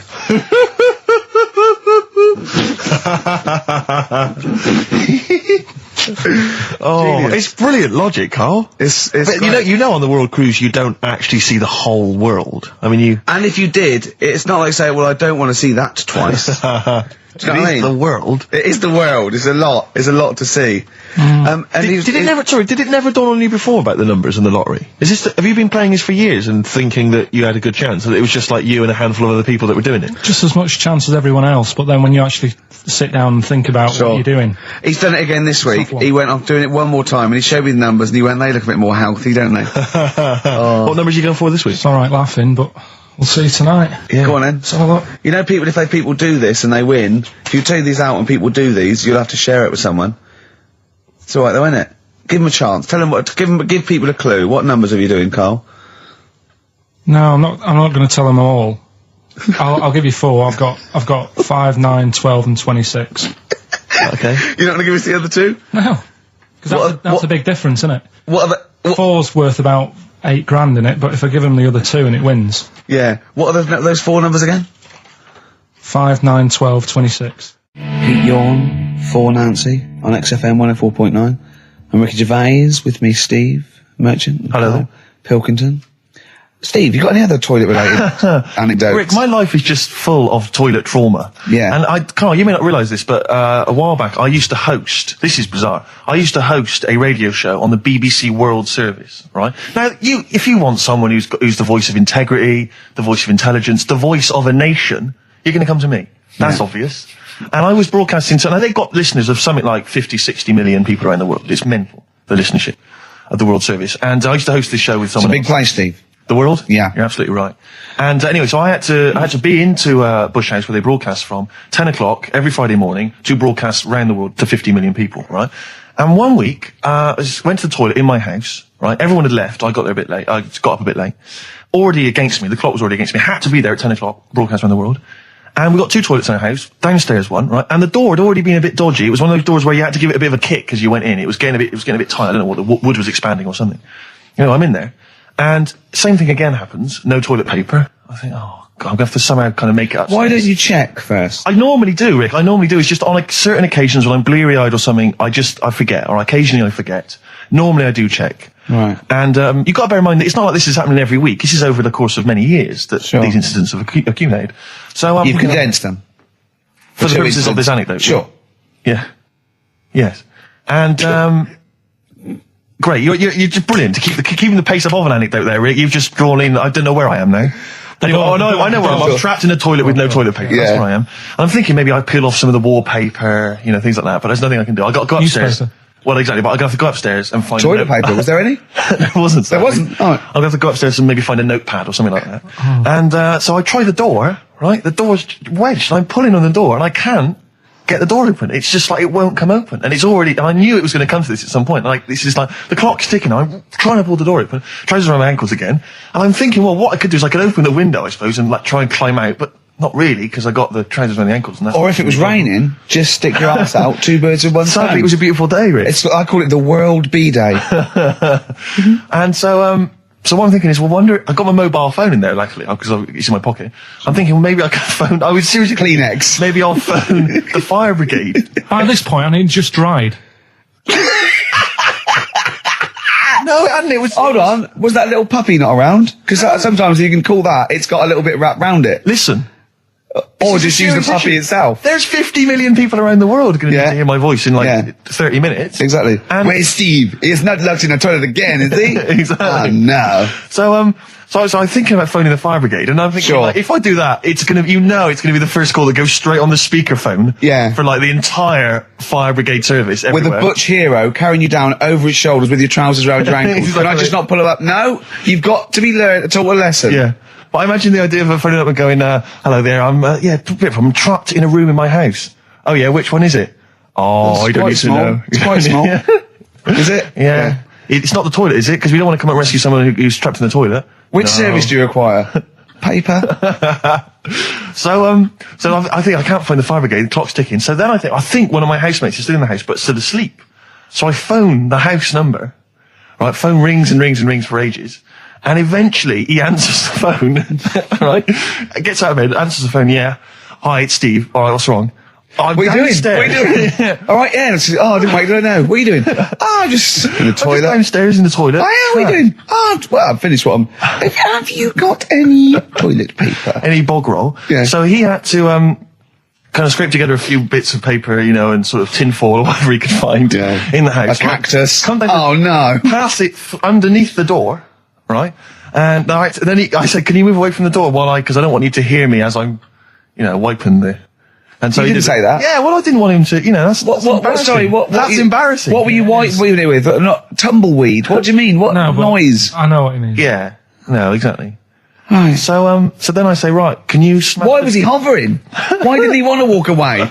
Will you keep your... What was it? Outside with a glass to his ear? Yeah. Thankfully, there was a window in the door, but it was frosted glass. You could just see my semi-naked body moving around. And so eventually I said to him, look, listen, I'm going to need you to sort of kick the door in. He said, well, I don't want to kick the door in because you're going to have to pay for it, aren't we? I go, yeah, but I got to go to the World Service. Well, yeah. And he was a lovely man. He's the weakest man you've ever come across. It's like if there's one person you don't want to have to throw their body weight against the door, it's him. He's like he'll snap before the door will. So he's smashing against This the door. sounds like a fetish to me, though. He went in there and there you were naked with lots of toilet paper. And you go, oh, you've broken the door down and there I am naked. Again. Oh, you've rumbled me, Rick. I wish I'd not told that embarrassing story on the radio. Like it wasn't embarrassing enough, you've just got to make it slightly more seedy. Oh, so did he get it down? He did it, yeah, and I got to the World Service with like minutes to spare. Oh. And interestingly, I told that story to 50 million people around the world. You're joking. Did they understand? I think so. I mean, is that a bit of a problem when you're on the World Service, like thinking of things that everyone can understand? Yes. Because you can't. It's a bit like when talking to you, Karl. Yeah, exactly, Carl. I think you're on thin ice there, worrying about people understanding what you're saying. No, but you can't talk about stuff that's on the telly and that, because some people will say, well, we haven't even got a telly here. Oh, yeah, you're listening to XFM 104.9. Play a record. White Stripes. Fell in love with a girl on XFM 104.9. Well, it's 1:05 of a Saturday. That's true enough. So, it's the Ricky Gervais Show with me, Steve Merchant. Hi. Now listen. Karl, let's say his name. Karl Pilkington. Okay, I was just getting a little bit annoying because they're writing up now in heat. And I know, they're saying I mean, it's sort of like it's the Karl Pilkington show with Ricky and Steve, so let's, Has he won multiple awards? Yeah, no, not. Exactly. No, Is he one of the hottest comedy faces on TV? I don't think so. No. Does he eat too much cheese? Exactly. Get a bit sick? Is he bloated, old, fat 40-year-old? All right, steady on, with stupid you, fat face. You goggle-eyed freak. All right, now let's move for that straight away. Oh, you'll be happy. Go on. The Wurzels have made a bit of a comeback. Don't give me. No, listen, right? There's a Sainsbury's advert. And they sing a song. It's the Wurzels singing a song about something. Phone in. What's the number, Karl? 08700 800 1234. Phone in if you know what I'm talking about. Just in general. That's a new competition. It goes Can we just repeat that number every 30 seconds? And people can just explain what the last link would have been. Phone in if you know what we're talking about. Yeah. Phone in if you care what we're talking about. Phone in, well, so what's the Wurzel story? What's the deal? No, I just thought of you because they sound like, and it's a song. That it's a modern song I think they've done, and I can't remember what the song is, but maybe. What you mean? It's them doing a modern hit? It's just an advert. It's just an advert. I think it's the Wurzels. I thought of something as well. You know that I drove my tractor past your haystack last night. I'm not that familiar, surprisingly. What sort of person lives in a haystack? Maybe they don't live in it. Maybe it's just saying that's your haystack. Well, yeah, they're probably a farm owner. But the problem with the Wurzels is, it's like, if you come from the West Country, you're just constantly cursed by this. Oh, you must love the Wurzels. Do you like the Wurzels? Ooh, ah. And it's like, But then why do you do your hair and your sideburns like them if you don't like them? Well, smocks are very comfortable, Rick. But, I don't want to be kind of, tight. I mean, there's lots of famous things that come from Bristol. Obviously, Tricky and Massive Attack and Portishead from the area Portishead. Yeah. No one seems to flag them up every time they want to slag off the West Country. Do you still make your own clogs? Yes, I do. That's fantastic. Cheap. You used to knit your trousers, didn't you, when you used to go? Was it why was that? Because it's just like cheap material. Straw is cheap down there. Our Freaks Electric, Richard Eccles, Sugar Babes on XFM 104.9. Steve. Absolutely. I'm Ricky Gervais. With me, Steve Merchant. Hello. Karl, the producer. 7 minutes past 1 of a Saturday, and what a lovely Saturday it is. It is indeed. It looks nice and bright, but it's deceptive because I went out and I just had a t-shirt on and I had my jumper on me. I got out there and I thought, this is chilly. I had to pop the jumper on. Oh no! So just be careful. If you're just looking out the window thinking I'll go outside, pop a jumper on or a jacket because it looks nice, but it is a little bit colder than it looks. Rick, can I ask, were you wearing the jumper around your waist, tied with a knot, or did you have it over your shoulders, like maybe you just jumped off a yacht? I popped it round my waist, and I'll tell you why. Okay. I tucked my t-shirt in for neatness and comfort. Lovely. But I know that's a little bit dorkish, so I was trying to hide the belt line. Okay. So then I popped the jumper on, didn't have to worry about it. Did you go with the double knot? I didn't. Just a single knot, because that can loosen if you're not careful, especially if you're carrying bags or you're busy on the tube. I know, but I wouldn't mind that as long as I didn't lose it. As long as I saw it loosen and fall, I'd pick it up and then devastated if you fell off clean it. Not in the washing machine, no. I'd pop it in a cold wash soak, right? And then leave it out on a few towels or something, or pop it over the radiator. So what's the problem with putting it in a hot wash? Well, it can cause shrinkage. Oh, no. So coming up, we've got loads of tunes. We're going to be playing some of the best bands around, some new ones, some old ones. Might even play some Adamant. We don't know yet. Let's have Badly Drawn Boy, though, shall we, Karl? Current single. New Order. Here to stay on XFM 104.9. I'm Ricky Gervais. We're here to stay. Yeah. For the next 2 hours. Yeah. All right. That's Steve Merchant there. Hello there. We're with our producer here, Karl Pilkington. We'll be talking to Karl a little bit later because we've got to have his thoughts on Aesop's fables, continuing the education of Karl. We've got some great music coming up, haven't we? Good music. A little bit of, what have we got? Happy Mondays. Badly Drawn Boy. Yeah, all that. Bob Dylan. All sorts coming up. Yeah, Rick, I don't know, I just wanted to bring your attention to this. Someone passed this on to me. It's from the Guardian's media website. There has a sort of website that's dedicated to kind of media information. Is this about our complaint? Well, the headline is Comedian Rapped Over Radio Innuendo. Right. Jessica Hodgson has written the article. Are you familiar with this? Have you seen this? Be careful now because we actually got a complaint. A lot of people don't know this. We got a complaint upheld, and all of this we're very sorry. We didn't mean to offend, and it was a while ago. So we are going to be very careful. Karl's getting very nervous. We're just going to read out. We're not going to editorialise, Karl. We're just going to read out what the Guardian printed about us. All right? Okay. Comedian Ricky Gervais has had a dressing down from a broadcasting watchdog for his repeated use of the word cock in a lunchtime radio show. That's all right. That's what it says. Fine. Karl. That's what He's not going to say it again. News. He's not. Yeah. Go Imagine on. this is the news and I'm reading it. Yeah. The Broadcasting Standards Commission upheld a complaint against the comedian for coarse sexual innuendo in the programme on London station XFM. The Commission acknowledged that the presenter's remarks were intended to be humorous, but took the view that the amount and detail of the coarse sexual innuendo had exceeded acceptable boundaries for broadcast, said the BSC in a statement. The complaint objected to a section in the Comics Saturday afternoon show when he discussed the different meanings of the word cock. Gervais wondered aloud whether the word was acceptable when discussing birds, but not the male sexual organ. A BSC spokesman said the comedian went on and on about it for nearly 5 minutes. XFM, a self-styled alternative radio station, said in its defence that its remit was to provide cutting-edge programmes for a youth audience. The station said the programme's brief was to include elements of alternative comedy within certain shows that would not fit within a more mainstream radio station format. In this particular show, it was not the presenter's intention to shock when they took a humorous look at how the English language could be construed in different ways within different contexts.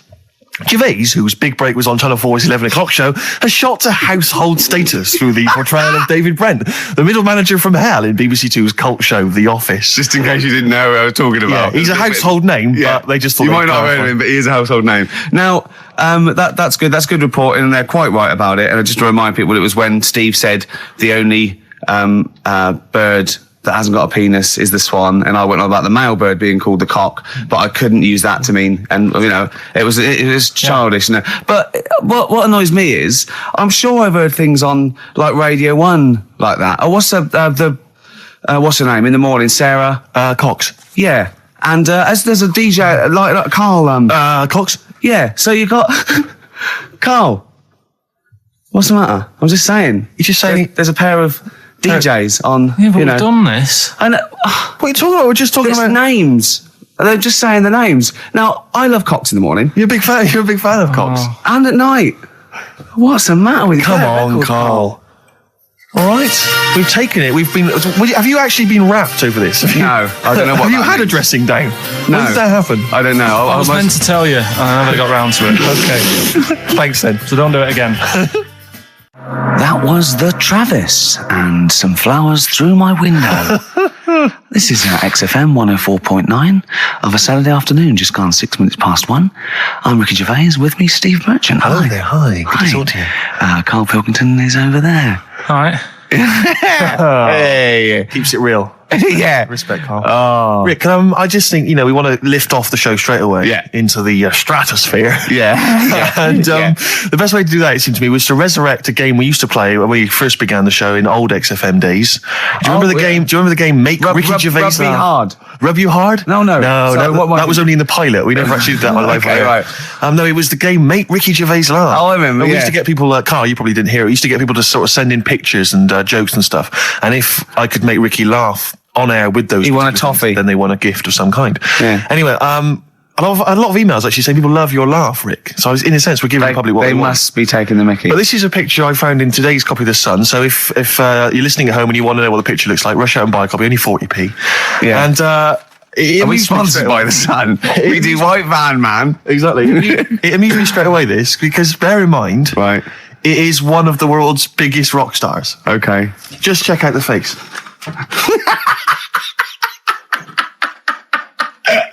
Oh, that's fantastic. Look at that. Oh, that is Michael Stipe.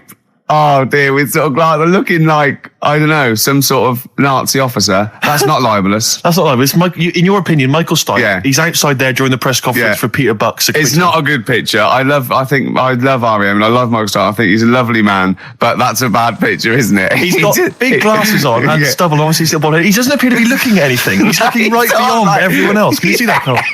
I'll tell you who he looks like. He looks like Zig, I think, from Zig and Zag. He looks like he's a Muppet made of foam. Oh, love it. Nice to see that game come back. Yeah, the medium of radio. Yeah. Oh, what a good picture that is. I hope you enjoyed it. Coming up soon, we've got Sir David of Bowie, Nicholas Cave, and Travis. Flowers in the Window again. Play a song. Right. New Order and Here to Stay. On XFM 104.9. Well, we're here to stay, aren't we, Steve? True enough. Well, for another 4 weeks anyway, then we're off. Then 4 more shows. They'll have to order a new DJ. right? That was genius. Hey? Oh, wow, it's as simple as that. I'm Ricky Gervais, Steve Mitchell, and Oh. Karl Pilkington. Oh, man. Did anyone read the Guardian yesterday? It was Steve's big... we were interviewed together. I've never been interviewed before in the paper. I've certainly never had my photo in a national We were very paper excited. We loved the interview. It was talking about our top 10 albums between us. We loved it. We talked really fast, like school kids. We were excited. It was a great interview, and all the way through, it was Ricky Gervais with his writing partner, Steve Mitchell. Stephen Mitchell. It's He not was even gutted. like Merchant. He phoned me up the night before and he was gutted. And I know it's awful. And it was big letters and just all the way through, and the caption. And it's just like, oh, God. But it's embarrassing. Do you know what I mean? It's embarrassing because it's like I was trying to get in the paper. I couldn't believe my luck. And then that just draws attention to the fact that I'm not a celebrity and consequently they can't even remember my name. But the worst thing was that one of my favourite albums of all time, like I said in there, was Blood on the Tracks by Bob Dylan. And I said, because, I think one of the most beautiful songs ever is If You See Her, Say Hello. And of course, these people were sort of transcribing it from, a dictaphone. It came out, my favourite song of all time was If You See a Sailor. If you see a sailor. Oh, hello. Fruity. Oh, Bob Drillboyd's up on the trab with Where's the Sailor Gone To? With Ricky Gervais and Steve Mitchellings. Oh. I don't know. They must have thought my name was Mitchell all along. They obviously never knew. The evidence is there. But I don't know why. It was like they reported in the paper that we'd been nominated for a Sony, and it said Ricky Gervais, who hosts the breakfast show on XFM, and it's that sort of, it's just guessing. It's like, presumably someone's gone, does he host the breakfast show? Someone's gone, yeah. And that's their research done. Yeah, but there was a thing about The Office set in Swindon. That's someone going, I'm just writing an article about The Office. Where's it set? Swindon, I think. Is it? Yeah. Okay, that'll do. Yeah. Yeah. Even we research the show now and again, don't we? Yeah. Even we look things up. Well, actually, people phone in. Usually that fella. What's that fella's name that calls in who's not got the website? He's got a funny name. Oh. Gilwell or something. James. Phone in if you remember what his name is. Yeah. James at Lose Control. Yeah, what's his surname, though? Oh, for goodness sake, this is just going to be interesting to him and his friends. Oh, yeah. Oh, yeah. You remember? We better play another record. Yes. I'll tell you what. If Johnny you like, Mango. Mango, that's it, yeah. Now, if you like Elvis Costello's Alison, or maybe Rick, I do. Freeze, My Brother Jake, One of my favourites. stay tuned. See? Strokes, someday. Now, that was a better choice, wouldn't it, to start off with? Hello, ladies and gentlemen. XFM 104.9. I'm Ricky Gervais, obviously. Steve Mitchell. No, come on, let's get my name right from now on. That novelty's worn off. What is it? Is it? Steve Merchant. Oh, yeah, that's the wrong one, isn't it, The Mitchell? Guardian got it wrong. It's Steve Merchant. The more I say Mitchell, the more people are thinking Exactly, it might be Mitchell. Oh, God, sorry, Dave. But Karl wanted to start off with the Stereophonics. Oh, loser. Because it was a newer track. And Karl now, we've made him what he is. He was nothing when we found him. He was like work experience. And now he's going, we should start off with the Stereophonics. I'm going, Trying to tell you what to do. If I want anyone's opinion, I don't. But Basically. he'd probably come to me, I imagine, wouldn't he? I'd be the first person. Before Karl, Yeah. I'd consult you, Steve. Thank so you. just keep it, just because he was in He had his Pilkey's mobile Making disc drive, Music. Pilkey's Making. I bet you never pleased a crowd once. Did. Loads of times. Go on then, what did you play? What's the biggest gig you ever played? I did like a social club gig. Yeah. And it wasn't just about the music either. I used to What else could it be about? I used to take prizes and cigars and stuff In a youth club. to give away. I just love these 14-year-old manx hanging out going, let's go down here, you might have some fags and cigars for us. Well, it was whatever was on my mum and dad's dressing table. That could have been embarrassing, couldn't it? That could have been deeply embarrassing. Oh, yeah. Oh. You've won. And third prize, some handcuffs. And a black mamba. I'm not saying that at any point in your upbringing, your parents left around any kind of marital aid on the dressing table. Don't think I'm saying that, Karl. I'm not suggesting. He doesn't like this, does he? Well, I can understand why. Oh yeah, because it's about his. It's about his parents having sex. Well, they must have. Yeah, At least 3 times. I think I was an accident. They still have had sex. Karl. I think it's been ongoing. Just because my brother and sister are quite older than me. Yeah, me too. I was an accident. I know that. Yeah. How old's your brother and sister? I think my sister's about 39. Right. And my brother's about 37. Okay. And you're 29. I'm 29. Right, so, my next one's 11 years older than me. Yeah. That was definitely a... Do you want to have a hug, you two, or? Yeah, yeah. You're dealing with it now? You've got over it? Well, would you like to see us have a hug? Oh. God. I don't believe this. He's got one day. He's got it. Carl's really grumpy and all stressed because he didn't have the record. We didn't want to play so we'll say it. We didn't want to play a certain record he had lined up because it's rubbish. I know, but you do this every week. Because most of them are rubbish. So that's why we choose up. No, but 30 seconds to go on the track and you're saying don't want to play that. And you're going, it's stressing me out. You're meant to be at our beck and call. We've made you. We've made you. We got you out of the gutter. And now you're getting the greatest mind in the world and all that. That doesn't mean you can mess me about. If you were a doctor and you saved me life, right, there comes a point... In a way, we have, Karl. Yeah. Where were you going? Go on, what were you saying? No, what was he going to say? He was going to say something wise then. No, I was going to say, right, if you were a doctor and you'd saved me life, there's only so much that I could give back to you, right? Okay. What would be unreasonable? What would be unreasonable? Well, you know, forget doctor. Don't forget because no, the doctor's that's his job, right? Supposing I was just walking along and I saved your life, I gave you a kidney, or I resuscitated you, or I dived into icy water. What could I hope from you then before you start going? Hold on. What would you be willing to do for me until you sort of got lost your rag a little bit because I was asking too much? So didn't I know you before you've sorted a lung out for me? No, I just gave you a lung, for example. Well, I'd be a bit I'd be thinking, why has he done that? Suspicious!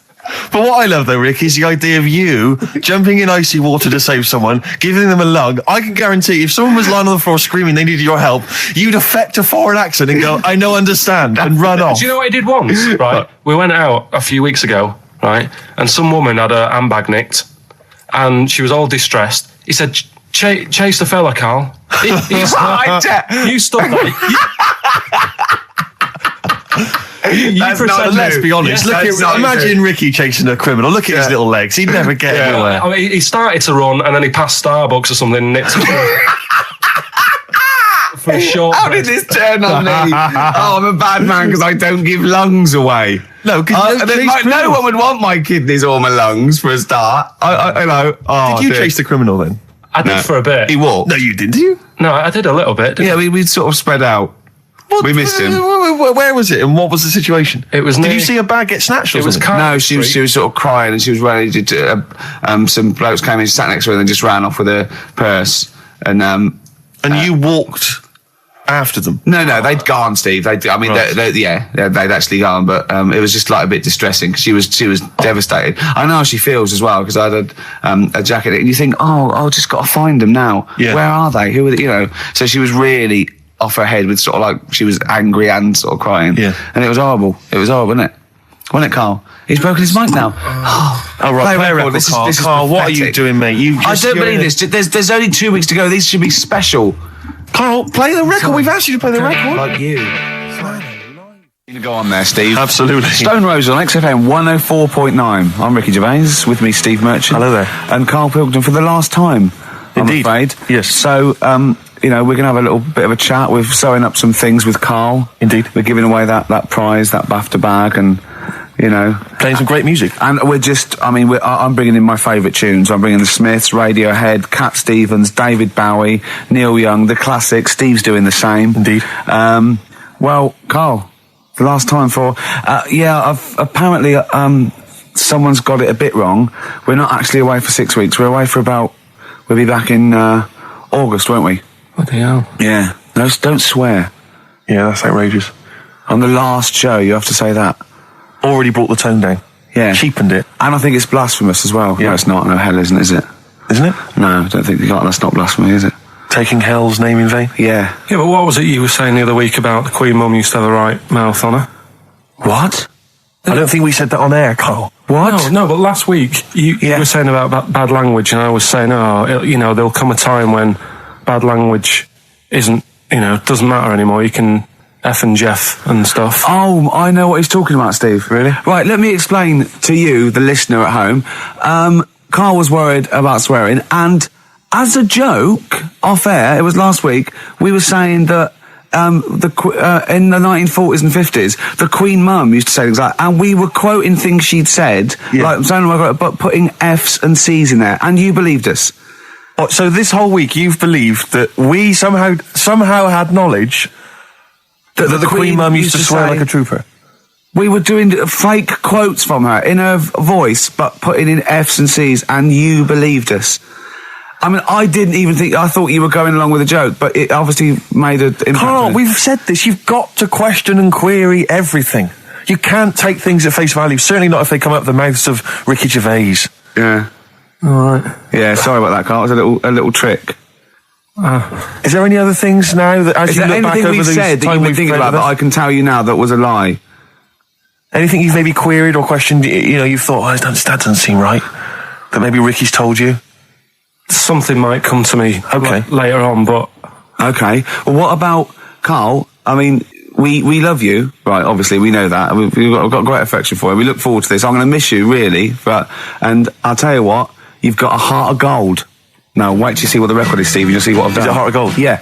Brilliant. Alright, that's why he's a bronze award winner at the Sonys. I don't get up for bronze. I don't get out of bed for bronze. No, that's a waste of our time. The darkness growing on me on XFM 104.9. Oh, it's all going well already, isn't it? The microphones fell apart. Karl's shouting because he got headphones on. His music's turned up too loud. Canfield level. God, it got pre-out. Look at him giggling. Look at him laughing. That's so funny because I got a letter here from who was it from? Mike Heel, who sent me a little picture of a little Japanese fella from a film who said looks like me, and he does a little bit. But he says, please can you make Karl laugh? I've never heard him utter as much as a snigger, and I'm worried he may have a genetic disorder. Well, I mean, he has got a genetic disorder, obviously, but he was giggling then. I hope people heard you then. Look at his little face. It was a joy. I love the things that make him happy. But I love the fact just before the microphone came up there and just before the record finished, he had his headphones on, the music was too loud and he was just shouting, Bauhaus is not working! Bauhaus is not working! Play something else! I went and found Ziggy Stardust by Bauhaus and he said, why isn't it working? Look at him giggling, look, he's lost it! Is he going away? Are you on drugs, Karl? What have you done? He's tickled, look at his little, he looks like one of those shaved monkeys. Look at his little, oh my god, I've never seen a forehead glow.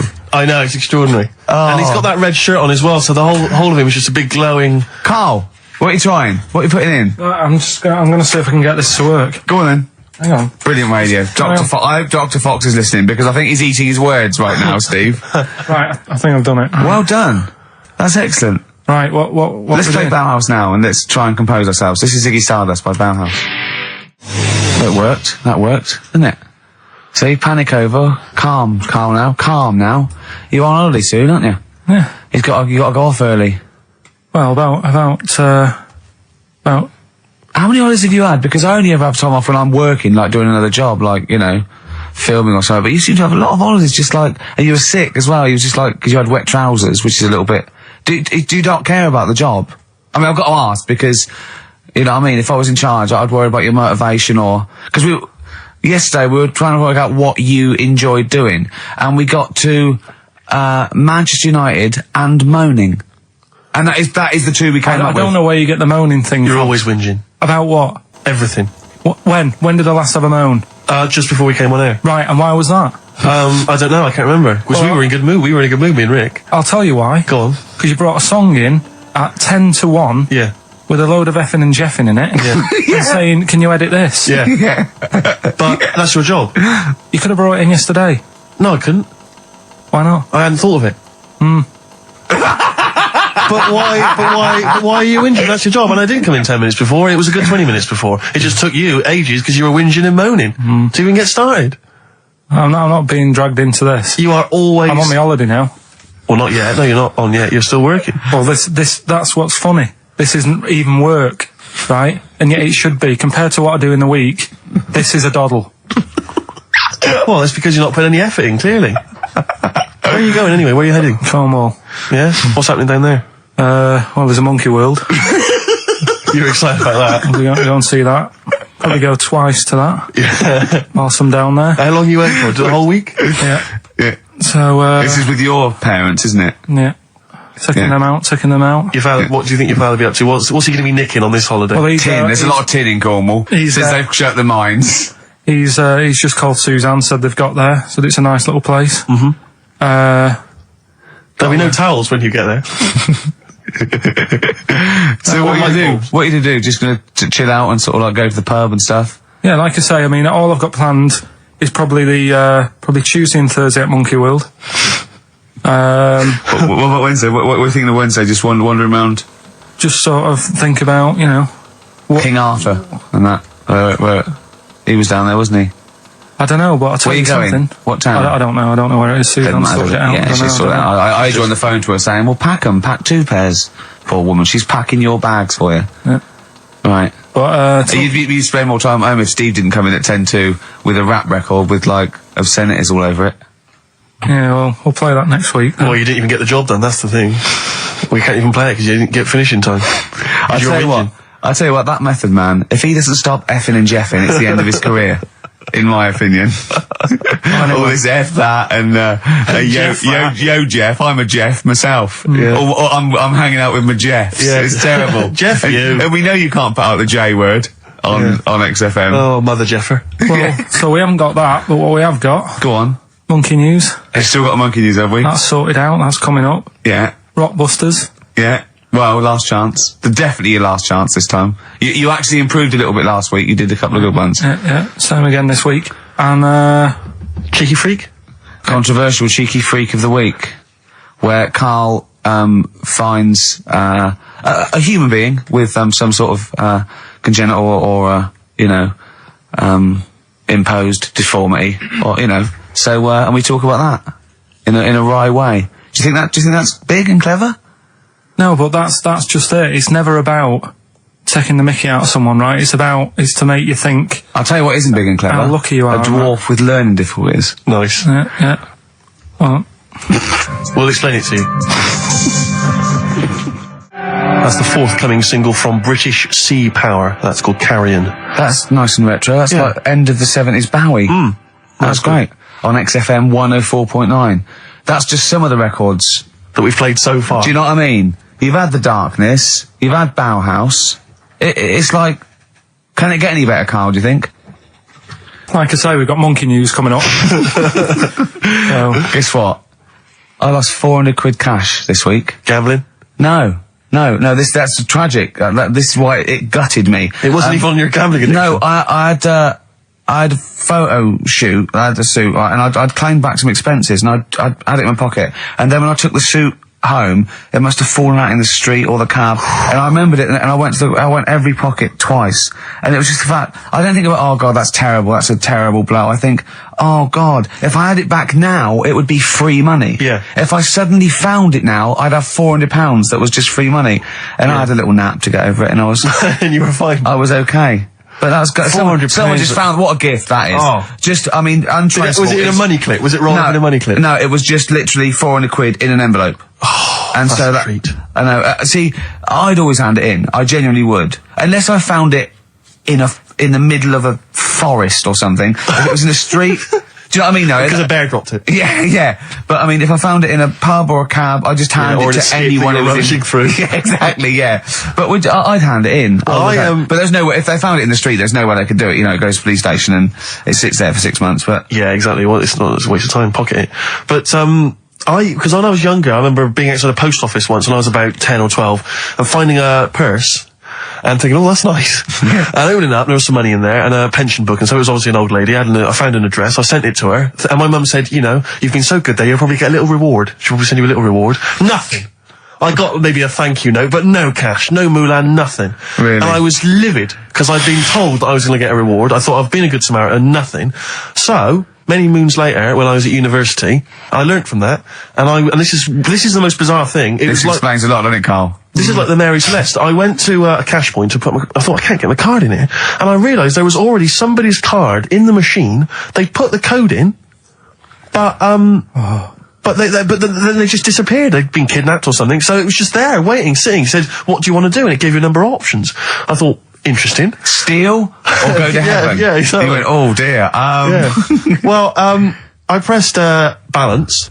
just to check what their bank balance was. Unbelievable. It was a considerable sum of money. I'm not going to lie to you. It was not typical student debt. It was like, I think they were a foreign student. There was a lot of cash in there, a lot of money. Did you feel a slight bulge in your trousers when you saw the amount of money? I couldn't believe my luck. I thought to myself, now then, I could just take that card out and hand it in, or I could teach them a small lesson, Right. and maybe give myself a reward, because last time I did that, I didn't get a reward. So if I give myself £30, then I'll take the card out. 30? Give myself 30. You didn't really? Well, I thought that's a good reward, and I went in, I handed the card in, I took that Steve, and that's a little reward for me. And I'll tell you this, don't think it's evil, because I went in and I bought everyone a drink. Well, brilliant. Yeah, I didn't tell them I got the money free. Well done. Excellent. So probably gangsters are quite generous with the money they've stolen from other people. Yes, but someone's negligence, Rick, has lent... the thing is this, Steve, right? I believe it, except that buying people a drink, Carl. What do you think? Well, I kind of thought that when he said it, but then I thought, but they'll be buying him back. So he's still... That, so in a way, he's still a winner. Yeah. Everyone's a winner in that situation, including the student, because frankly, if there had been a less scrupulous person who found it, they'd have probably helped themselves to a considerable sum. I cannot believe he did that. There was thousands and thousands of pounds in there. What if it was... what if Beadle had jumped out and slapped you with his little claw and said, we've been filming this, merchant? Well, what? So what? How old were you then? I don't know, 19, 20? Would you do it again, or was it just to get the world back for the old lady's purse? Possibly do it again, yeah. You're joking! Well, you've got to think of it this way. You've got to think of it as there was a lot of money in there, and someone less scrupulous than me would have taken a fortune. They'd have cleaned them out. Whereas I just took a small reward, which I thought was more than enough for someone's negligence. And I've returned the card. They've got the card back. Everything's fine. Think of someone else. I could have gone on a spending spree. I could have been buying stuff, all sorts. Yeah, but it wasn't yours at all. Yes, but they probably would have given me a reward. And because, sometimes people forget, or, they don't give you a reward, I thought I should You had to take it go at your myself. dad for nicking a loaf of bread out of a phone box. Yeah, but that's because it's for old people, geriatrics and stuff. How do you know how old was your people who you were robbing from? It was on a student campus. Well, Wow. I think it was I thought it was excellent behaviour. I thought it was that's good, honourable incredible. behaviour. That's shown another side to him, hasn't it? What would you have done, Karl, in that situation? And tell the truth. I might have helped myself a little bit. There you are. I don't know what this is helping yourself a bit. Like you say, just sort of, send them back and sort of say, If you find a £1 coin in the street and you can be bothered to bend over for it, then have it. But someone's cash point card or personal belongings... I'd let them know, though. Did you send it to them and say, I've service charge included. I've took that out already. No, I handed it in to the... Let them know? What do you mean you'd let them know? I'd say, you're lucky here. Right, I just took, I'd probably said 20, actually. Okay. Because that's just like one note. Sorry, right, okay. You are winding me up. No, I'm not. I mean, not for once. I mean, I know what Steve's like. He is tight, right? He is. And you know that, don't you, Steve? Financially, you mean? Well, no, I mean, just the way you are. You're very sort of, you're not wasteful with your money. I'm careful. No, I'm not wasteful. Absolutely right. No, but to the extreme. Not towards the extreme. Not towards the extreme. No. Look after the pennies. The pounds will take care of themselves. All right? Simple to remember. Good advice. Yeah, all right? But the thing is, right, I know that I take the mickey out of you for, like, the way you look and stuff. Sure. Right? Well, I'm right back at you. But the thing is, you can't help that. Absolutely. But I'll tell you something that women don't like. Sure. And it's fellas who are tight with the money. Sure. I'm not frugal with money with ladies. I'm frugal with money with you. Well, I've got no reason to splash money out on you. I've never seen you splash money out. Well, you've never been out with me. Steve, have you ever splashed out on a lady? No, but I hope to one day. The right lady. Play a record. Blur. Out of Time on XFM 104.9. Ricky Gervais, Steve Merchant, Karl Pilkington. Talking of money, Steve. Look at this, right? It's in the paper. A wife has had her beauty insured for £100,000 in case she grows ugly and her husband walks out. Nicole Jones, 26, of Chipping Sodbury, Gloucestershire, says £200 a year, pays £200 a year for a policy. She arranged it as a present for her husband Richard. Her beauty will be judged by a panel of builders. So, have they been selected beforehand, do you think? Do the insurance company know who they are?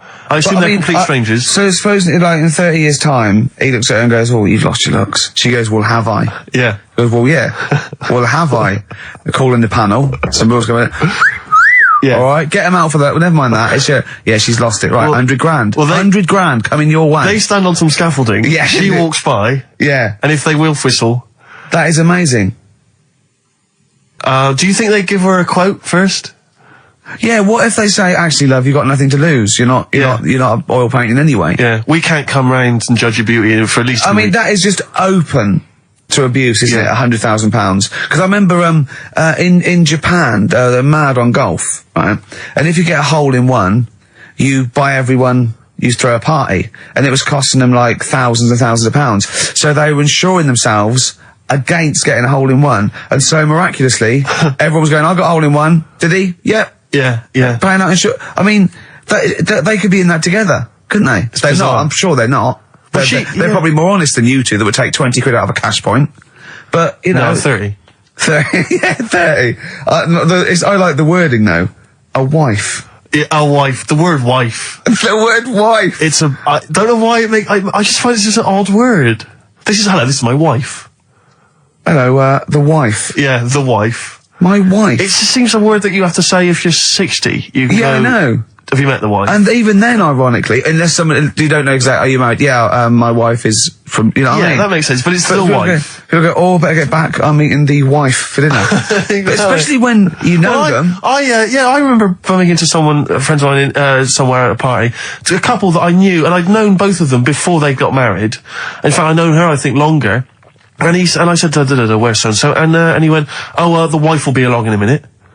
And it's just this notion that, but what, you use her name. I know she is. I know her name. The wife. I used to call her by that, the wife. It's like someone going, "You know I'm married. You know I'm married. It's like showing in the off. eyes of God, we are wed." Exactly. Yes, that makes me more of an adult than you. It's the ownership. Yeah, it's like going, "You know I'm a real man. I've got a wife, and here she is. She's my wife." I find there's the words that I find hard to say. In a shop, I could never ask for wet ones. Do you know what I mean? If I have to go and ask for wet ones, I won't bother. Or toilet duck. Another one I have a problem with, I never say, Snickers. Why? Dunno. I think it's I grew up with Marathon. Yeah. See, this is so pathetic, I still get embarrassed buying, toilet paper. Really? We know if you go into like your 24-hour shop just around the corner, not a supermarket, big shop, but if you just go in there and you're just maybe buying some milk, yeah, a chocolate bar, because it's like they know what you're up to. No, but they know you're going to use it to, when you're going to the lavatory at some point. It's too intimate. But you just go, "I know what you're thinking, I'll be using this after masturbation." Thus saving all embarrassment. It goes in the porn bag on Elvis Costello, Alison, from way back on XFM 104.9, a retro cut. Indeed. Wow. Up to the modern day, the newest game show around, Rockbusters. Isn't there a jingle? It'd probably be something like, "Oh, Rockbusters." It would be very, along those lines. I've got to work it out, but I mean, let's go with that for now, and they'll be ready next week. Excellent. The prizes, once again, sourced by Karl Pilkington. I think it's been in the prize bag before, Karl, but good to see it back. The best air guitar album in the world ever. Do they keep sending it back? Is that just fun? Is that it comes through the window, tied to a brick? Actually, there's a lot of good stuff on there. There's the Kinks. Knopfler? Is there Knopfler? Knopfler, I believe, is on there. Is Clapton anywhere to be seen? Definitely Clapton, I would have thought, a Deep Purple. We got Quo, Skinnerd, Mac, Snake is there, Straits, excellent, and there's all sorts on there, obviously. Yeah. This is always an odd choice, but fair enough. This is the current album by the Yardbirds, their first studio album in 35 years. So the new music station XFM giving away that. Excellent. I suppose it's new music in some ways. A Smash Hits compilation. We got stuff on there. It's Aha, it's Curiosity Killed the Cat. It's all the old favourites. Plus 2 DVDs. Columbo. What Columbo? It's got a couple of classic Columbo episodes there. Suitable for framing. One of the best TV programmes of all time. Why do I get... You can always tell immediately who the villains are. Suitable for framing. I'm assuming that's some kind of art dealer. Maybe an artist. Candidate for crime. Presumably some kind of presidential or political candidate. That'd be good, I'm sure. Columbo. I mean... Stab Woman. That was my favourite episode. Stab Lady Wife. I mean, to be fair, I'm not sure why... Who would buy a Columbo DVD? Like, you can't find it on TV. On now. It's on now. It's on. I guarantee, because someone could maybe email in, is there an episode of Columbo on now anywhere that got cable or digital? I think it will be. Almost certainly. But it is great. And the other DVD here is Cruise of the Gods, which was the one-off TV kind of comedy film that was on at Christmas, featuring Rob Brydon and Steve Coogan. It's good. Williams. So, there's a few gifts there. Not bad. Not bad. Right, now we get to the real deal. Okay, this is what everyone tunes in for. This is Monkey News, I think. Not the music. Go on. Well, here we go then. Yeah. 3 cryptic clues and just work not it really out. cryptic, but... Easy as that. Email in. It's, email in. Right. Well, what's the email address? ricky.gervais@xfm.co.uk. Well, don't say that I know it or care. I think. So the first one, he's got American coins all down his spine. Right? He's got American coins all down his spine. What band's that? What artist is it? Email in. What does it begin with? What? N. I know it, I've got it already. Right. That's rubbish, too easy. Yeah, Right, go on second next. one, Jeremy Beadle has got arthritis. Right, Jeremy Beadle has got arthritis. Yeah. That's the second clue. The initials there, SLF. Right, SLF. Jeremy Beadle's got a little bit of arthritis. And the third one, Foxy, Shipman, and a country western singer on a merry-go-round. SD. Right? So Foxy, Shipman, and some country western singer having a go on a merry-go-round. The initial SD. Right? So email in. Ricky.Gervais. I'm intrigued with that one. I'm genuinely intrigued with that one. I like the fact there's a certain whiff of controversy about it, because Shipman is mentioned. I know, yeah. Oh, a little bit edgy, that. So that's the 3. He's from your neck of the woods, isn't he, as well, Shipman? Yeah. Yeah. I think my mum's mum used to use him. Okay, let's play a record. Well, you want to play a record or play some adverts? Do you fancy some ads? Oh, I'd rather adverts, yeah. I've got some for you. Placebo, this picture on XFM 104.9. Steve? Yes. I think Karl's going to put most people to shame. We were talking about generosity earlier. Karl is a nice, generous bloke when it really comes to it. He's paying for Father's Day. He's paying for the cottage that he's going away with his dad. Are you really, Karl? Yeah. Right. Well, there's no way of us proving if that's true or not. Well, what do you mean? Well, you could be lying. But why would I do that? Well, because you want to show off. I didn't do it on air, you mentioned it. I don't want people to know how generous I am. Just do it, just get on with it. You know what I mean? Yeah. Like charity work and that. Yeah. Exactly. But I'd have thought that you wouldn't have fallen for Father's Day. I'd have thought you'd have known it was like... Well, we don't. I mean, to be honest, there's a bit of a coincidence, because I paid for it anyway, and it's happened to fall on Father's Day. Right? But don't buy a card. Don't fall for it. I mean, obviously that and Mother's Day and a plethora of other things were, I mean, literally invented by card companies to make more money. I know. Yeah. That's I mean, my dad always says don't get him a card or anything. Because he hates it. With all these things that I'd like, rip-off times, really, just ripping people off. Yeah. So it sounds a bit stingy, that. Well, no, I mean, he's right. Yeah. He's right. It's just, because fellas aren't bothered about getting cards anyway, are they? But the other thing that he noticed, helping out the flower companies, the Princess Diana thing, when she... Oh, sorry. Yeah. No. Jesus. Karl. So when... Karl, what do you mean? What do you mean? That's what he said. He said, I nearly swore then because you surprise me all the time. No, but that is incredible. Sorry, what? I don't understand. What are you talking about? All the flowers that were sort of sold that day. Right. Or for people to leave as a commemoration. Yeah, they made a mint, didn't they? Who did? Flower companies. Right. So what are you saying? He was just saying, makes you wonder. What, whether... About what? Whether it was Interflora behind the hit. Oh. So it's a conspiracy. It's a conspiracy by the flower I would companies. love to see you and your dad just sitting at home watching a bit of Channel 5 when apes go mental, right? With your roast dinner. When's that on? And then talk like, well, yeah, you know, kill Diana, don't you? Flower company's son. Right, quite right, Dad, you're not wrong. What are you talking about? No, I'm not. You know, I'm just saying it's like you were saying about the cards. You know, on Father's Day and that. It's just a bit too much of a bit weird. Too much of a coincidence. I'd be interested to see sort of, you know, like the business graph Sure. on how the companies were doing. Then suddenly, Yeah. Yeah. But then by the same token, Elton John, you know, he had the biggest selling hit record, didn't he, off the back of that? I mean, so is he incriminated as well? if you want, I mean, It's a conspiracy theory you've not kind of analysed terribly closely. You've put it out there, and if people maybe who are investigating want to kind of add that into their inquiries, then they can. yeah. Sure. But no, that's all I'm saying. I'm just, you know, because it's always the same thing, isn't it? Like I was out shopping the other day, you know, treating Suzanne like I do. You know, I like spending money and that. Yeah. I was in WH Smith's. Yeah. Classy.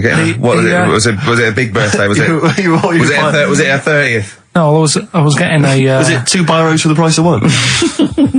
I was getting a card for my dad for Father's Day anyway, because I'm seeing him. Yeah. Big Toblerone. Yeah. There was a giant Who is it who said Father's Day?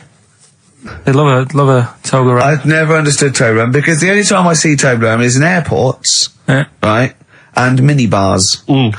That is what the small Toblerone is for the minibar in a hotel, 3-star upwards, and the big Toblerone. Well, it's the big Toblerone is a gift, isn't it? It can only be a gift. You wouldn't buy a big Toblerone for yourself. Yeah, a duty-free gift. The Toblerone. It's next to Chanel No. 5 Toblerone and a bear. But who specifically would you be buying that Toblerone for? I don't know. Someone who's clearly never had it before and would think it was interesting novelty. Yeah. Well, this gift's interesting. I'll tell you what, though, Toblerone is brilliant. I mean, if whoever makes that, if they want to send sort of, you know, some Toblerones, I will eat Toblerone. Well, yeah. I think very much the same about, I think very much the same about fags. And of course, just cigarettes. If you've got any boxes of cigarettes and that you don't want, you know, duty free or whatever, send them. I'd just like to say that, in no way do I endorse Karl's dad's theory that flower companies were behind the death of Diana. No. Maybe I could say that on air as well, just to save any complaints. I'll tell you what though, talking about fag packets and that, do you know, like now, they've got, if you have these, they'll do you in sort of thing on the front now. They've got these special stickers on them. Yeah. I saw a thing in a magazine the other day. In Brazil, it's got like pictures of ill people on them. Blimey, that is It's gone really hardcore over there. That's good, isn't it? But I mean, to be fair, what more can they do? I mean, there are fag packets now that say these will kill you, and people are still smoking them. I mean, I don't know what they could. I don't think the message is getting through. You could ban them altogether, I suppose. If it seems weird to sort of like you might as well sell guns and go careful. You can kill people with these. Well, ban them then. I'll just be careful. Let's have your eye out with that. This is poison. These are really, really mental poison drugs. You know those people with you ever see them in the street? They're selling fags duty free. Obviously, they're just selling them on the street. You know, have you ever seen these guys? I walk up and down Finchley Road lot because I'm just near my place, and all these people they're sort of looking a bit shifty, and then they think that you're maybe a smoker. They just fags, and they'll open their jacket, and it literally will be like something from the 1940s. They won't go to you though, do they? Yeah, smoking. Stunts your growth. They know you must have never had a fag in your life. But I might be buying them as a gift or something because I'm quite a generous guy. But it struck me, I was chatting with my friend about, there seems to be there are certain people who are very, maybe they have trouble getting work, or maybe they, they're immigrants who've not landed on their feet and they've had trouble, and so there's a couple of jobs they can do. It seems to be there's the fag selling. There's those people I noticed on Oxford Street who bend a piece of wire into the shape of your name.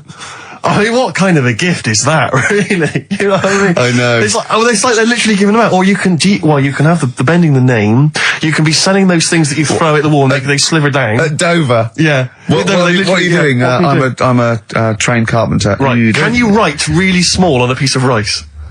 I could try. Could you write those names on a piece of rice? I could try. It's quite tricky, but what about the rest of your family? Well, that one's only 2, but he could be trained. He's got smaller fingers. Okay. Do you want to sell some knocked off perfume? How about that? Again, we'd like to apologise for any inadvertent racism suggestion that Lady Diana was killed by flower companies, or that Steve makes a habit of stealing from cash points. What about XFM 104.9. a picture of Rick Waller on the front of a bargain bucket?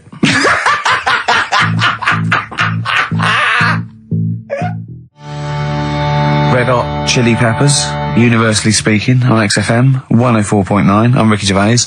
With me, Steve Merchant, and of course, Karl Pilkington. Now, people come up to me and they say, "Is Karl for real?" And I go, "What do you mean?" He goes, "Well, they want to say, is he that stupid?" And the answer is yes, right? Some people think that he's putting it on. Some people think that he's a character that we've invented, like we've got an actor in, like he's a Gareth Keenan or a Tim or something. And I go, that we've scripted. Exactly, yeah. No, he's absolutely real, aren't you, Karl? I go, where did he come from? Well, just to tell the story, we came here and I was much too important to run the desk myself this time round, so they just gave us a tea boy. Steve came in with you, I remember that. yeah. Why do you remember that? Well, Steve knows, I don't want to keep going over it, but it's just the way he looks. It's just Were you taken aback? a little bit. Yeah. Right. And he's just developed into my favourite thing. I also said that you get bored with, like, you know, battling tops or, you know, pets sometimes. I mean, I love my cat, but he's not as, you know, Colin. my cat. Yeah. Colin. Actually, Carl's away next week. Is he available to run the desk? No, well, he's actually not as intelligent as Karl, and that's the truth. He's not, you know. Well, he's marginally. Yeah, but I know in the week, he's like one of those little Tamagotchi toys, Karl, because I have to phone him every day and keep his interest up. Yeah. Like I'd give him an interesting fact. And I got a book out and I found out I'd call Karl like that. And I thought this was a great fact, right? A 2-day-old gazelle can run faster than a racehorse. Right? I thought that was incredible. Sure. Okay. So I phoned him up, I said, a 2-day-old gazelle can run faster than a racehorse. He went, what does it do after that? I went, what? He said, well, how fast can it run when it's adult? I went, well, even faster. He went, oh, I thought we could just do it then, but then it sort of lost it. I went, what are you talking about? I went, yeah, that's incredible. A 2-day-old gazelle can run He went, well, no, that's what they do. I went, what? He went, that's what they do, isn't it? I went, what do you mean? It's 2 days old. Right? He went, yeah, but a 1-day-old fly can fly. I'm 30 and I can't fly. It's not what I do. Right? And I went, right. He went, a jellyfish can hold its breath underwater for hours. I went, it doesn't hold its breath, does it? It hasn't got lungs. So he went, what? I know I had him. He went, what do you mean? I said, well, they don't breathe, do they? He went, what do they do? I went, well, they get oxygen directly from the water via osmosis straight into their cells. And it just went quiet. And I went, a 2-day-old gazelle? And he went, yeah. Do you know what I mean? He's just thinking about the jellyfish. Yeah. Well, he was looking up osmosis, and then he was thinking about the jellyfish. But I just think, I mean, if Bambi's anything to go by, this little gazelle spends a whole day trying to stand, and the next day it enters the derby. And you don't think that's incredible? Yeah. See, you know the sort of things I find incredible. Go on. Mirrors. Shiny objects. Kettles. Yeah. Oh, God. Well, listen, remember the time when I told you about the baby that had a baby? The baby that had a baby. The baby that had a baby? Yeah. It's happened again. No, it hasn't. Well, it didn't happen the first time. It was in the papers, I think, on Monday, in all the tabloids. So it's a twin where one has grown and the other one is still at a fetal level. No, it wasn't, though. It had grown. He was saying to his mum... who was saying to his mum? The little kid who was 7 years old. And he kept saying... Yeah. He was pregnant. And he was pregnant? Yeah. I know. What do you mean? And he was saying to his mum, oh, God, I don't feel well. And, like, his belly was all swollen, and they thought he'd just been eating cake or whatever. And he was saying, I can feel something moving about, and they were like, stop messing about, there's nothing wrong with you. Eventually, I think he was in gym at school. In gym? What, Jim was pregnant with him? It was like a Russian doll. He was at school, right? Just about to do sit-ups or whatever they do at school. Yeah. Right? And flew out across the room. Teacher goes, you're a bit fat. You look a bit pregnant. And so best to the doctors took him. Said, you're 7 years pregnant or something like that. What? What? Or something like that? You're 7 years pregnant. Or something like that. You're seeing the doctor. Karl! Why don't you think about what you say before you say it? See the reaction I get. Now, the gazelle, I didn't get excited like that. 7 years pregnant! Send it in. If someone's online at the moment, just having a look around, it happened on Monday or Tuesday. Because I told you at the pub quiz, didn't I, Steve? I said to you, I know the baby's had a baby. Yeah. And you were like, yeah. Whatever. Well, I just thought you were talking nonsense as ever. Well, we'll find out. You're 7 years pregnant. Yeah. You're a fool. Play a record. Well, we've still got stuff coming up.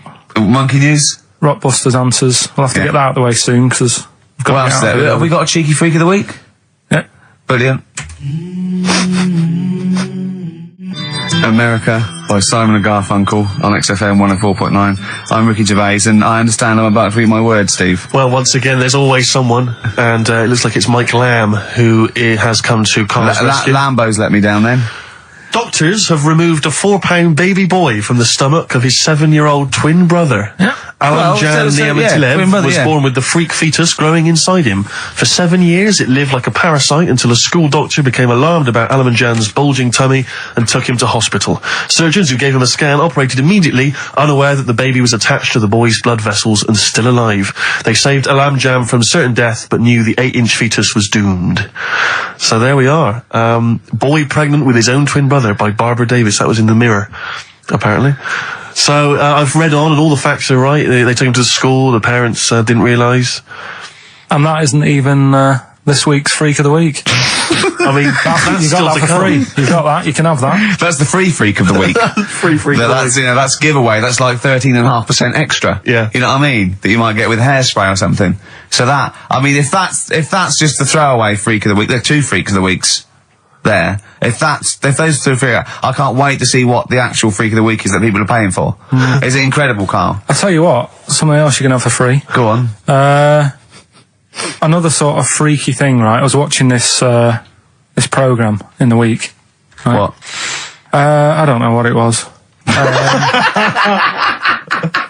But it was about, I just saw this little fella on it, right? What do you mean, little fella? He was doing this history thing, Oh. right? Yeah, I know what you mean. So, is this he's found out that a Viking was a bit like him? Yeah, that's it, yeah. He was boneless or something, or he's... Well, that's the weird thing. What do you think of that, Steve? He's what? He's boneless? No, he was called Harry the Boneless or something. Yeah, but you know what you're going to get there, don't you?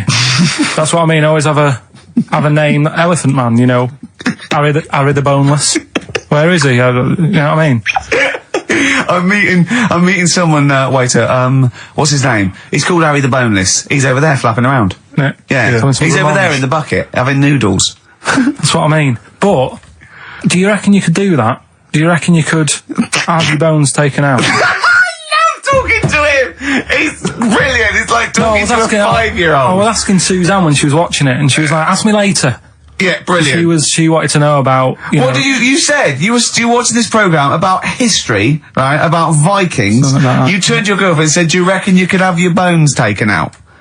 Yeah. I love that. What do you think? That is why you are my favourite What do you mean you think you can have your bones taken out? Firstly, why would you have your bones taken out? If you've only got a small flat or something, and there isn't much room, Yeah. right? And what I mean is, would all your organs still do the stuff? No, they wouldn't. You'd just be mush. Listen, I'll teach you something now, right? The skeleton, right? Spam. Yeah? Support, movement, anchorage. No, support, protection, anchorage, movement. Spam. That's what the bones do. Yeah? You couldn't stand up. You wouldn't be protected because they protect his rib cage, skull, of course. Anchorage, everything holds onto it. Every muscle is tethered to pull against something, like a crane, a pulley system, so you wouldn't be able to move at all. Do you know what I mean? So you'd be in a bucket. There'd be you'd die immediately, obviously. No, you can't have your bones taken out, Karl. I mean, why do you need to ask that question? Sorry, but Boneless Bob, or whatever his name was. Harry the Boneless. he presumably didn't have any bones. I mean, that's why he had that name, obviously. No, he did. No, he's got the name. Yeah, exactly. No, he was just... I've had an email here from Graham, old Kent Road. He just says, I had a dream about Karl last night. Can I sue? I've no idea what he looks like apart from the boldness, and yet he turns up in the middle of my dream. I don't need this, it's harassment. Yeah. But people are having dreams about you now, Karl. You actually, it's like you're one of something that was created by the Brothers Grimm. I had a dream. You know when people used to have anxiety dreams, they had like an exam or something, like you suddenly go to school and you realised, oh my God, you didn't have your trousers on, or I had an anxiety dream. I assume we started off an anxiety dream about The Office, about filming The Office, and we had to film in HMV, but someone hadn't cleared it, and so we had to find an R price. And I went, oh, okay, that'll do. And as I was walking there, right, I didn't have any shoes on, which is like an anxiety dream, but I looked down and I went, so what? Yeah. So I'm so lazy now, I think even anxiety dreams don't kick into me. I'm not sure that's a dream. I think that's just a memory. I wouldn't be at all surprised if you turned up with the film in The Office. Yeah, with no shoes. We don't need shoes. When we were originally doing the pilot for the very first series, obviously Ricky's the main character, he's in it all the time. It's obviously important, this is our big chance to get something made for TV, you know, it's going to launch our careers.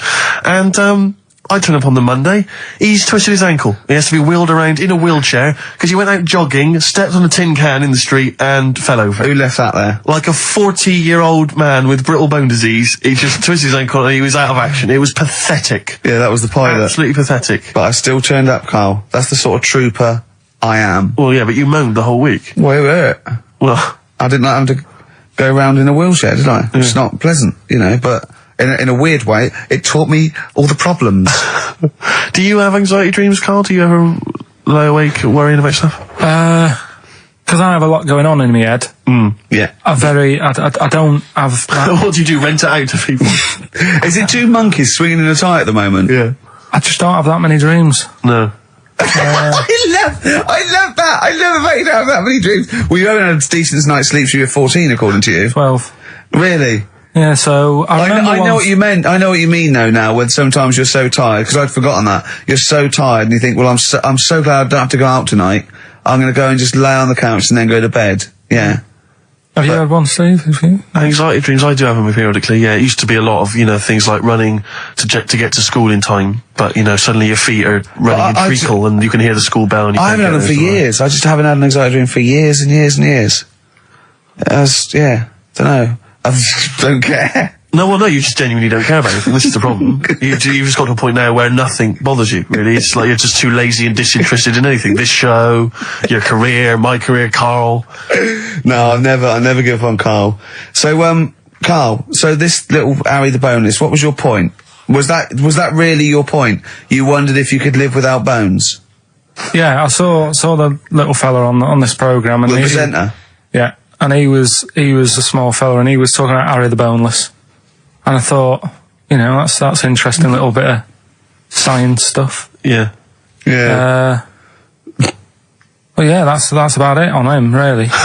All right, well, that's just another bonus cheeky freak of the week, isn't it? That's not even the freak of the week either. No. That's still to come. So you've had a pregnant Siamese twin. I know, it's been mad in You've had a boneless fella and another fella talking about him. They're not even involved in freak of the week. No. This is getting mad. Play a record. Let's play a record. Let's have cheeky freak of the week afterwards, shall we? Yeah. Current single from Nick Cave. Can we do Monkey News first? I'd rather have a cheeky freak of the week. Nick Cave and the Bad Seeds, He Wants You. Brilliant. XFM. Yeah. So, Karl, off you go. Well, we're not going to do Freak of the Week here. Okay. Right? Because we've done quite a bit of that in the last 20 minutes. We've OD'd on freaks, you think? Yeah. Sure. We'll just shift it a little bit. Okay. And I don't, like I keep saying, don't want people to be thinking we're sort of taking the mick out of anyone. No. Right? Because we're not about that. I feel that, like, I can do a little bit of it because I work with you, Steve. Yeah. Right? Sure. It gives me that right. It's like a care worker. Yeah, I understand. Well, it's like that thing of you can't be homophobic because I've got a couple of gay mates and stuff. Sure. I think it sort of gives me that edge. Yeah. Right? So you're not freakophobic because you work with Steve? No, that's right, yeah. So, yeah. Okay. Well, by that token, I should be able to sort of slag off, you know, the mentally ill. Or at least mentally handicapped. Now there's a term you don't hear very often. In 2003, there was the mentally handicapped. Isn't that what it was? I don't know where to start. But I'd like to apologise for the Lady Diana stuff, the term mentally handicapped, and any inadvertent racism that we may have stumbled over. What's the actual term then? Is it retarded? Right, come on now. Oh, chimpanzee that! Monkey news. Earlier than usual. I'll have to save this link now. Monkey news. We've done a lot of stuff, right, on monkeys. And most of it has been... Is bollocks. No, has been like happy stories. Oh, is this it's not... Is this going to be like our tune? Our monkey tune. Simon Bates and welcome to our monkey tune. No, but do you know what I mean? We've done stuff about a monkey that robbed a bank. Yeah. Why is that happy? He had a great life after that. Right. What, in Marbella? Yeah. Right, we did the one who saved someone's handbag in a railway station. We've had a lovely marriage, couple of marriages. Couple of monkey marriages. Yeah, yeah. There was the one who got a job in a railway station. Yeah, the hairdresser. The one who set up a business in Spain. I don't even remember that one. Yeah, I'm willing to believe that happened. Go on then, Carl. But anyway, yeah. So today's isn't that happy really. It's about some monkey. I think it was a chimp. Who's an ape? Go on. He tried to. I mean, the story sets off at a sort of a weird thing. Yeah. It's something about he went to Russia to do some business. What are you talking about, Carl? It jumped past that bit though. It didn't start there. What are you... Do you know what I mean? It didn't tell you what he was doing. It just said, "There's this monkey went to Russia to do some business, do some stuff, I don't know. bit of monkey business." And anyway, didn't work out. So, they were furious. We wanted a surgeon. You send us a monkey. Anyway, ended up being homeless. Oh no, you're joking. Thought it was taking a turn for the worst. What? Couldn't even get into like a tree hostel or anything like that. That's the problem. And God. ended up homeless. Got in with some tramps. I don't know where to start. Come on. Yeah, so he's knocking about with some tramps and stuff. Sharing drink and what have you around a little fire. They broke into some home, not sort of squatted. Right, so not homeless anymore. Problem was, he had a roof over his little area head. Yeah. And he goes, "Oh, this is good. This is, we're having a good time. This is sorting me out." Yeah. He had his He mate. said that in Russian though. What was he eating? I don't know. It didn't say. But they're in this house. Well, he could only be eating sort of like fruit, nuts, vegetables. I mean, they classically sort of don't eat pork pies and. But they've got drink McDonald's coffee. in Moscow now, so sure, you probably chow down on that. Yeah.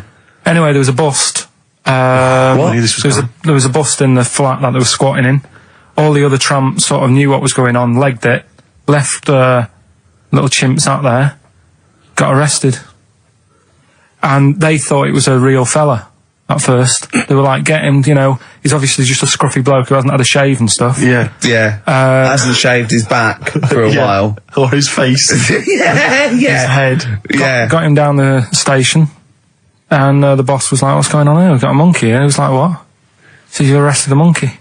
Well, so the arresting officers hadn't noticed all the way to the station that he kept slipping out of the handcuffs and was going for the entire journey. They didn't notice till they got there. What, did they put a hood over his head maybe and just like, I don't know. I'll give you the story if you want. There's the headline. What is it? What's the headline, Steve? I don't want to see it, but... The headline, this is once again from supposedly reputable news organisation Ananova, homeless monkey arrested in Russia. Did you read on, or did you see the headline and make up that whole story? Most of it is there. What isn't there? What bit isn't there then? I think Steve can have a look over it, check it out and stuff. Point out the embellishment for me, Steve, will you? Well, what it doesn't say is that the police didn't realise it was a monkey. That's what I was guessing. Really?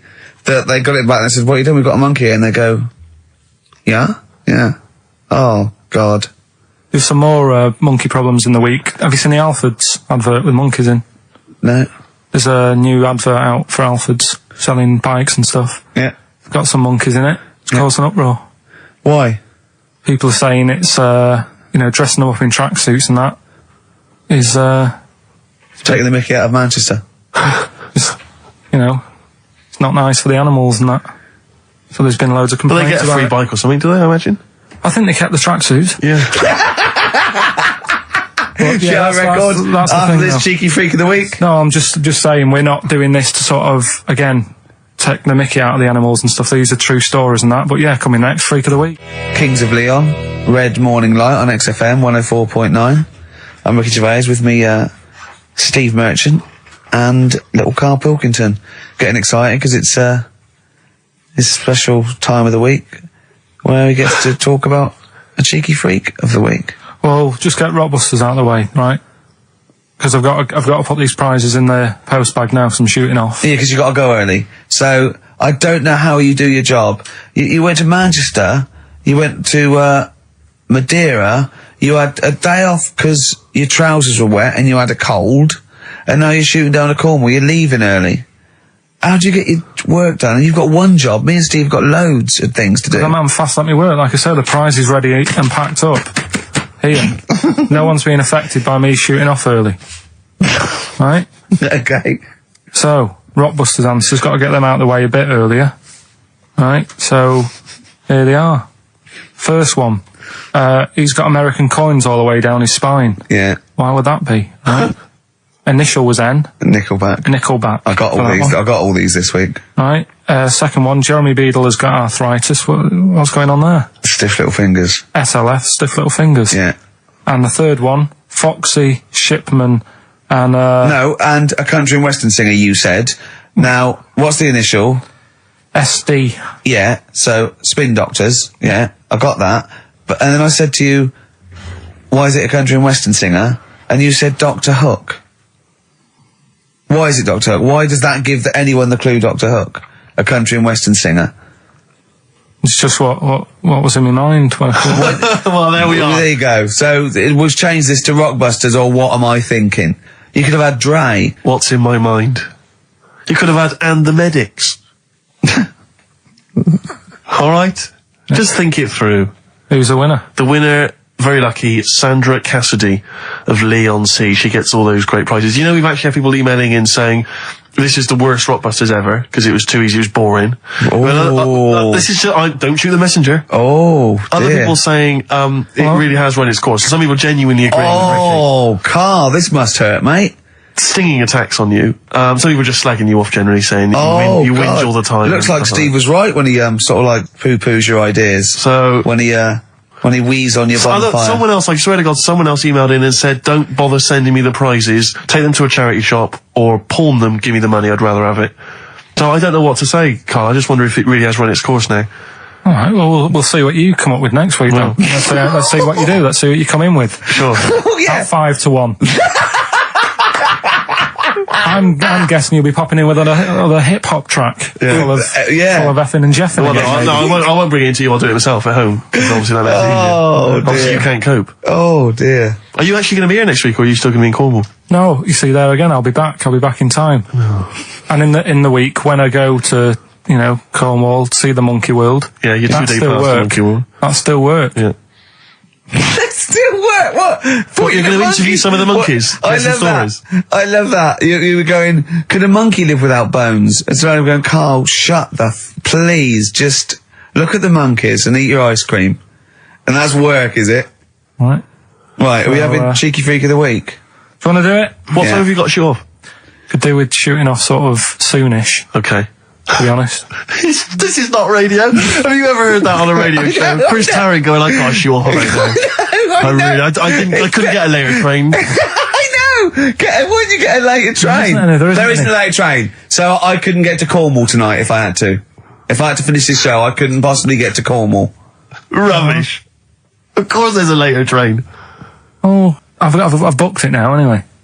Right, well, that's the point, isn't it? Yeah. You're not thought it through. Whatever. I don't think the show's lost anything. I think we've still had the, Freak of the Week's coming up now.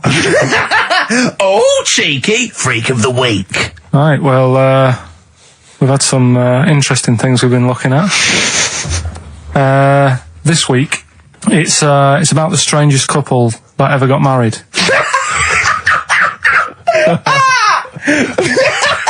And we've had 2 sets of chimps, so it's stranger than that. Oh, it's not Dale Winton and Nell McAndrew, is It's it? not your parents, is it? Well, we're going back again to about, I think this is about 19... Something like that. 1940. Yeah, whatever. Whatever. Yeah. Strangest couple, a fella, right? He had the skin of a lizard. Yeah, the skin of a lizard, okay. And the woman who he Which he married... used as a condom. The woman who he married. Yeah. Airiest woman ever. Right. And that was their act. They used to tour the world, and they'd say, it's like, a couple who've met, they're having a great life. Let's get them out on stage, here they are. And they'd What pop do you mean out. he had a skin of a lizard, first of all? That's what he said. He had some sort of some illness. So he was called Lizard Man, and you like that because it was good description. I thought that's good. I'm here, hello, dude, we've booked a table for 2. Who are you meeting? I'm meeting Lizard Man. Oh, he's over there. Yeah. You know he is, right? Yeah. I'm Look meeting out. the hairiest woman in the world. She's over there. Yeah. Yeah. So what did they do for their act? Now, bear in mind that we had some Siamese twins last week, and their act was having a bath. yeah. So I hope it's an improvement on that. What did Lizard Man? He came out and ate some flies, did he? I don't really know. I just think they stood there and that. Yeah, when you read this and it goes the most interesting fact ever, Lizard Man, and you go, that's enough. That's enough. I can extrapolate from that. Well, straight away I start thinking. I'm thinking, right. I wonder if they got the wedding photos. Right? And then, like you said, that they had a kid. Oh, what would that be like? Half Exactly, lizard, half that's it'd be what I like was an thinking. ostrich, wouldn't it? It would sort of like. That's what I was thinking. What did you think it would come out like, the baby? I didn't think what that looked like. I just was thinking, parents' evening. Do you know what I mean? You wouldn't want them coming up to the school, would you? So, Well, that's the little problem. Johnny, who starts off relatively normal, he's quite good at, he's good at nature, Yeah. isn't he? And his mum and dad come into the room and they'd be looking round, wouldn't they? Well, it's always like that thing at school when, like, you find out your mate's mum and dad are really old. Right, Have you sure. ever seen that? Yeah. When you go, have your gran and granddad bought you? Yeah. Your mum and dad. Yeah. And you go, oh. It is weird. What's that we're talking about? He calls him mum. What was that? Oh, sorry. Do you know what I mean? Yeah, And no, that's like- always strange. If you had Godzilla and King Kong as your parents, Yeah. and it was they're like you always say, fighting. They're always fighting, and like you say, you're in a school play or something. You wouldn't tell them, would you? You wouldn't want them coming up with a video camera. He didn't tell his parents he was in the... When we were, Well, exactly. You did Little Donkey, you didn't tell your dad, did you? And he came along and videoed it. Yeah. Was kept that- it quiet, don't want them to know anything. But you didn't... What was it was meant to be playing? You had a little drum, didn't you? Yeah, I was doing, I had a little drum. I think it was meant to be playing We Three Kings. Yeah. But, we started doing Little Donkey and I thought I can add a touch to this. Sure, you improvise. Started playing along It was like with the first remix, wasn't it? It went down well. But yeah, that's all I was thinking with, the Freak of the Week this week. That's what I'm saying about Freak of the Week. It's to get people thinking, right? Thinking how lucky they are. That, they don't have to...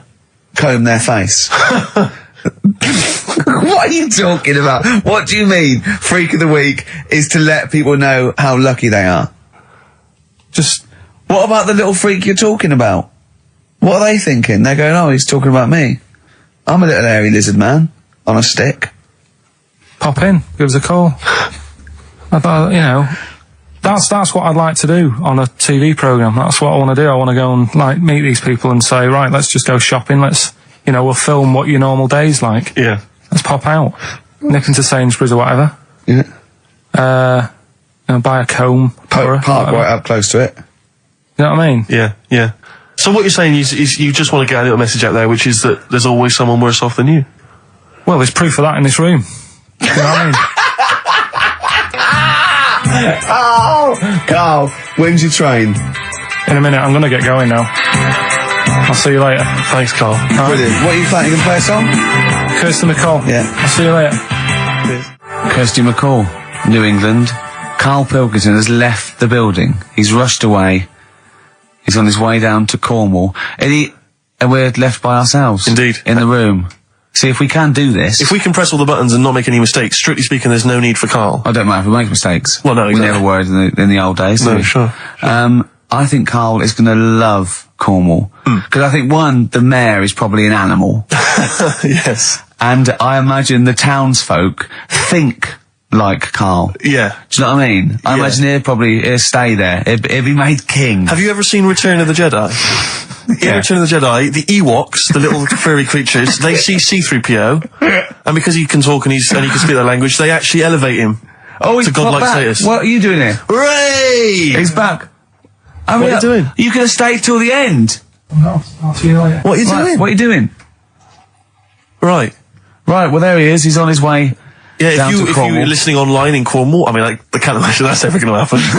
But, you know, on a clothesline with a bean tin at one end and a big bean tin in London. Or if I'm cool in London. Yeah, or if the foil helmet you wear to fend off laser rays from aliens out of space are somehow picking up the show, then Carl's on his way. Look forward to meet the bold one. Because he's got a sort of like, you know, the obligatory sort of red face that would go well down there now. Because I think he's been out in the sun, or he was pre-boiled when he came in. But he's rushing down to Cornwall now, going from Paddington Station.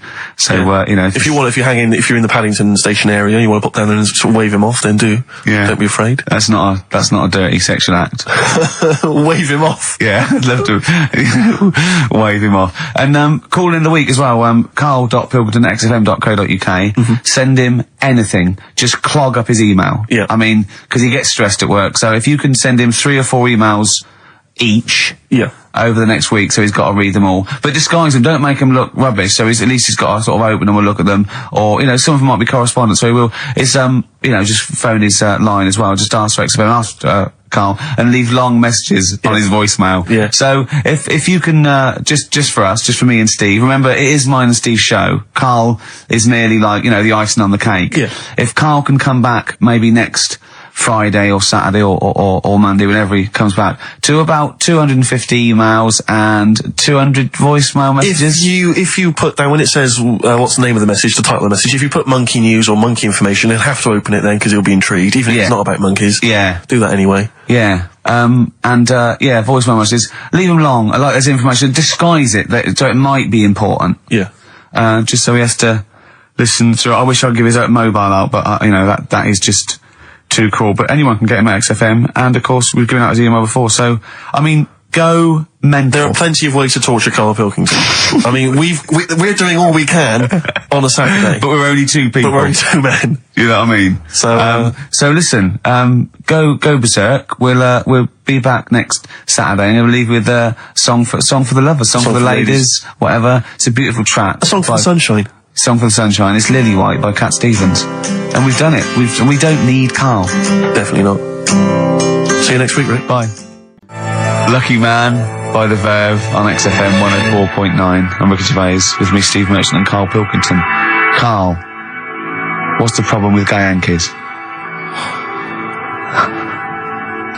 You played Bruce Springsteen last week. Yeah. Right? Yeah. And you said he had got a load of trouble on his hands when he had a hanky in his back pocket. Did I say that on the air, or...? Well, we were just saying that famously on the cover of the Born to Run, Born in the USA album, it's just him, isn't it, with just his backside, basically, with a red handkerchief. I wasn't looking. Well, I just... I did it for research purposes, for this amazing link. Yeah, he had a red handkerchief, I think, in his right-hand pocket, and apparently that signifies homosexuality. Apparently, I don't know. Oh, I thought it was which way you take it. I don't know. These myths, aren't they? Right, yeah, well, exactly. I don't even know if this is... No, well, I read up about it. Okay. Right. Just research. And it's all sort of, you know, they've got all different coloured hankies. Are they? Right? Yeah. Right. And it depends what pocket you put it in as well. So you've got, like, the different colours, different pockets. Yeah. And... Sorry, how many variations are there? Different pockets is what? Well, you've got, like, your back pocket, your right back pocket... But what do they mean? What do you mean? Well, what do they signify? You can't just tell us they signify so much. What do they signify? Well, some stuff that we don't really want to talk about, to be honest. What? Sort of stuff that gays are into. Wait. What do you mean? Barbra Streisand records? Yeah, Eurovision. No, like, a couple of the things that were there that I know we can mention. He said something about... I love what he thinks he can't mention. I love it. Decency. What is this? 1956? No, but I mean, It isn't just, having it away. This is, Having it away, I love him! Having it away! you get up to some weird stuff. I love the fact he didn't want to offend, but he's offended a lot more people by saying they get up to some weird stuff. Right. In your opinion? Yeah. What do you mean? No, but don't, if there is something that I don't know about that it's like you can't say on the radio. Yeah, I'd rather not. But what do you mean weird stuff? Well, one of them, right? If you've got a red hanky, right? Yeah. In your right pocket. Like Bruce? Yeah. That's that exactly what what Bruce had, yeah. Right, well apparently then, Bruce is an armpit freak. An armpit freak? Yeah. No. Really? No. But that's very specific. Carl. Seriously. Well, what? Right, okay. What else is there then? Sorry, is there some kind of homosexual body that sat down and came up with this at some point? Well, you say, this is getting crazy. You've got, like, a blue handkerchief in your top breast pocket. I don't know what that means. You need to sit down. There's some kind of summit, figure out what it means. Yeah. It's just like, you're not free from it either. So if you were to go in like a gay bar, which, you might do if you're straight anyway, because they're, good places, I think. Mm-hmm. Right? You can't actually go in there if you've got a cold, because every coloured hanky represents something. Right. So if I was to go in, had a bit of a sniffle, I could get into all sorts of trouble. What, pull out a Marks and Spencer's white linen hanky, that means you like to be tied up and whipped. Yeah. There was another one, armpit freak was covered. Armpit freak is done. We've covered. An armpit freak? I don't really know what that means. Right, okay, yeah. But there was just one other thing, like a blue and white one, is if you're into sailors. To sailors? Yeah, if you have a little blue and white hanky, that's in your left pocket. Yeah. Right. Blue and white equals sailor. So I wanted to ask you something. Remember, again, we've got to be careful here. When you wouldn't leave the building that was on fire because you were standing proud. Hang on, we need this. Some people now don't know what you're talking about. Carl, you were on holiday. Yeah. On holiday in Tenerife, right? Yeah. You'd had a moment of intimacy with your girlfriend. Yeah. A knock on the door. You had to stop and get up. And you peeked around the door. It was a fireman saying, "Get out." But you didn't want to leave because you had a. Yeah. Yeah. It was a little. Yeah. But what I don't understand is you maintained that while looking at a Spanish man dressed as a fireman. Yeah. Is that true? Is that the fact? You maintained. I'm sorry to say you maintained arousal whilst looking at a gentleman dressed as a fireman. No. Is that these are the facts? And they are undisputed, right? Did you maintain? I'm not a machine though. Do you know what I mean? I can't turn it on, turn it off. Right? But you were talking. I just thought talking to a fireman, you'd have probably lost it. I don't know, but you didn't. No, but the other thing was, I mean, I was talking to Suzanne about it again, right? Yeah. She said, "What are you talking about that for?" Right? I said, "Oh, it just cropped up, right?" Yeah. And the dilemma was, you see, I wanted to try and make sure that it was a proper fire because that was the last condom we had, right? So it would have ruined the night. So I didn't want to it was like, well, what's going on? Is it, do we need to get out? Yeah. Is it a proper fire? Yeah. And you, and talking to this man in uniform, what did he look like? Was he good looking? Did he look like Ricky Martin, say? Was he good looking? Was he good looking in his uniform? I can't remember. Can't remember. Did he have a moustache? Better play a record, didn't we? Is this bringing it back? What? You look uncomfortable. What? Did you just switch this on with your hand? The Flaming Lips, and that's Fight Test. Lips and test. Lips Test. On M. We were talking there about homosexual people, and I'm sure we'll move on to other topics. But I just mentioned, I was talking to a friend of mine in the week, Rufus, and he overheard, he pieced together sometimes if you overhear a conversation, you can piece together what's going on. Yeah. And, it sort of transpired from what you could make out that one gay guy had just realised or just found out that his gay boyfriend had, maybe been having an affair and was on the phone, and had called this person, the third party. So the other one was crying, wasn't it? The other one was crying in tears. Obviously, they just had a big argument about it. And all he heard on the phone was the guy saying, in very kind of earnest tones, "I'm going to do everything in my power to destroy you." But Well, I just like to think what that was. What was he, No more guest list to GAY. GAY. I am going to, slash your diesel jeans with a pair of scissors. What if they're listening now? I know, I mean, it's probably an emotional time for them. Yeah, but they probably don't think we're talking about them. No, not those. It's probably happened quite a lot this week. Well, possibly. I do know quite a lot of gay people, right? But they do jump about when it comes to partners. Right. Karl. No, Lee. Freedom of speech. Yeah. Let the man speak. No, I'm not saying that's a bad thing. I mean, it's quite, you know, they don't, you know, if they get bored, they move on that. Which is fair enough, but they do... How have you pieced this together? And they go out late, don't they? Oh, we've covered that, haven't we? We've done that. Yeah. How have you... So, you... Do you know how we covered that? His favourite record is Killing a Georgie. And he went, at the end of the record, he went, see, but how late was it? Yeah. If he'd have been sort of going out at a decent time, that wouldn't have happened. Do you know what I mean, Steve, though? They're always getting ready to go out about 1:30 in the morning. You're asking for trouble. Yes. Incidentally, I should just point out that, Oh, dear. that, we've had an email, I've lost it here now, but anyway, it was one of our listeners saying that we've slightly embarrassed ourselves because, of course, Bruce Springsteen on the cover of Born in the USA doesn't actually have a handkerchief in his back pocket. It's actually a red baseball cap. So, well, I don't know if that also counts. I don't know if it's any coloured object. What does that mean, though? Yeah, into heads. Into little round heads. Oh. If Bruce Springsteen, and he's obviously not gay, but if he said, alright, Karl, just, you know, little cuddle, would you turn down Bruce Springsteen? Yeah. Well, no, but why? Just like, alright, mate, you hug your mates, don't you? If Bruce said, alright, Karl, I like your show, love your head, little cuddle, a mate's cuddle. No, I just, I say what you're doing. You just say, look, We're a couple of old friends. look, Bruce Springsteen, I've wrote all those great songs. I like what you're doing. Let's cuddle. Let's have a little. All right, The mate. annoying thing is, right, Steve, right, do you know how he likes to squeeze me head? How Yeah. Ricky likes to squeeze me head? Yeah. He had an old mate over this week. He's got a similar shaped head, apparently, as mine. Yeah. Right? He's hardly gave me a call or anything, because he was busy with this other fella's head. Oh, you feel quite bad about that. Well, This is a better head to squeeze. I'll tell you why. Because he shaves his every day. Right? He's got the same sort of hair problem with him. Shaves every day, right? problem. No, I know. And it's because he's had it several times. Like, Carl's sort of comes through a bit long at the side sometimes. It looks a bit unkempt towards the end of the week. I've seen there's a couple of little pimples under there. Well, I really have to do it just like get there, slap my hands in it, squeeze it. With this one, I can sort of get my finger, do you know what I mean? I get my, really, you know.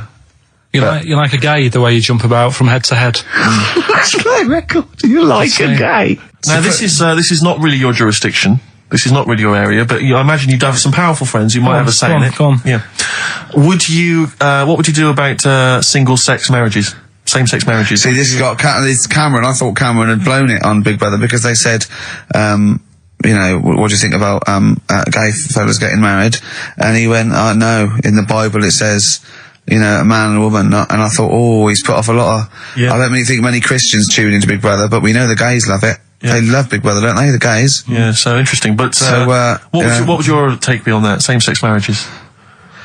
And then what? Having a kid? Well, just let's start off with, you know... That's alright, isn't it? Do you know what I mean? Just let them get on with it. If it's not affecting anyone else. Sure. Yeah. Sure. Right? But it starts getting tricky Right. when you get a kid. Okay. Go on, why?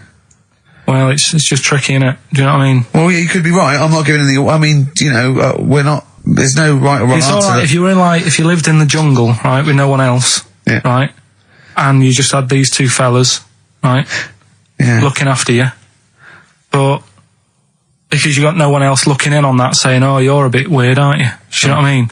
But as soon as you come Sorry, to... why have they got married? Do you think the gay people turned to a bloke because they couldn't get a woman? If there's two fellas go away and they're in the jungle, they go, we're definitely not going to find a woman here. We might as well bum. That's not how homosexuality starts. People don't... It makes you wonder if... No, it doesn't make you wonder. Gays don't go, well, I'll tell you what, I haven't seen a woman I fancy yet. I'll try a bit of knob. No. But what I'm saying is, right, if you're brought up in like a little jungle, right? Yeah. How How are you brought up? Someone just puts you there. I don't know what this Can't be bothered, Steve. I can't be bothered. Go on, running mate. the I'm country. listening. I'm fascinated. I can't be bothered running the country. Like, I'm too much trouble for you. KP takes care of me. All right, fair enough. What I'm saying is, right, if you're brought up in a jungle, Yeah. Right. right, on your What do you own- mean brought up? Just let him finish. What does he mean You brought understand up, what I mean? though? Like Tarzan. You've got to tell me what you mean by brought up. Wolves, chimps. What? Right, well, there's a good example of what I'm saying to you. Right. Right, what I'm saying is, there's a fella, right, he's brought up in the jungle. Shut up. Just let him finish. Let him finish. There's no women about, he doesn't know about women, he doesn't understand what women are. Right. Right? But another fella walks in the scene, Yeah. and he gets pally with him. What does he talk about? Then they've both got needs. This scenario is ridiculous. How has he lived? Or do you know what's his reference I points? can't be bothered with this. Honestly, Saturday should be, day off and that, not worrying me about problems. Oh God! KP takes care of me. Oh dear. Panic, the Smiths on XFM 104.9. Well, we've done the first half hour, which is mainly genital related. Then we've kicked in with some racism. You have to guess what artist. It seems appropriate at this juncture just to mention something that's in the paper today. Dominic Mohan, I know you're a big fan, and as am I.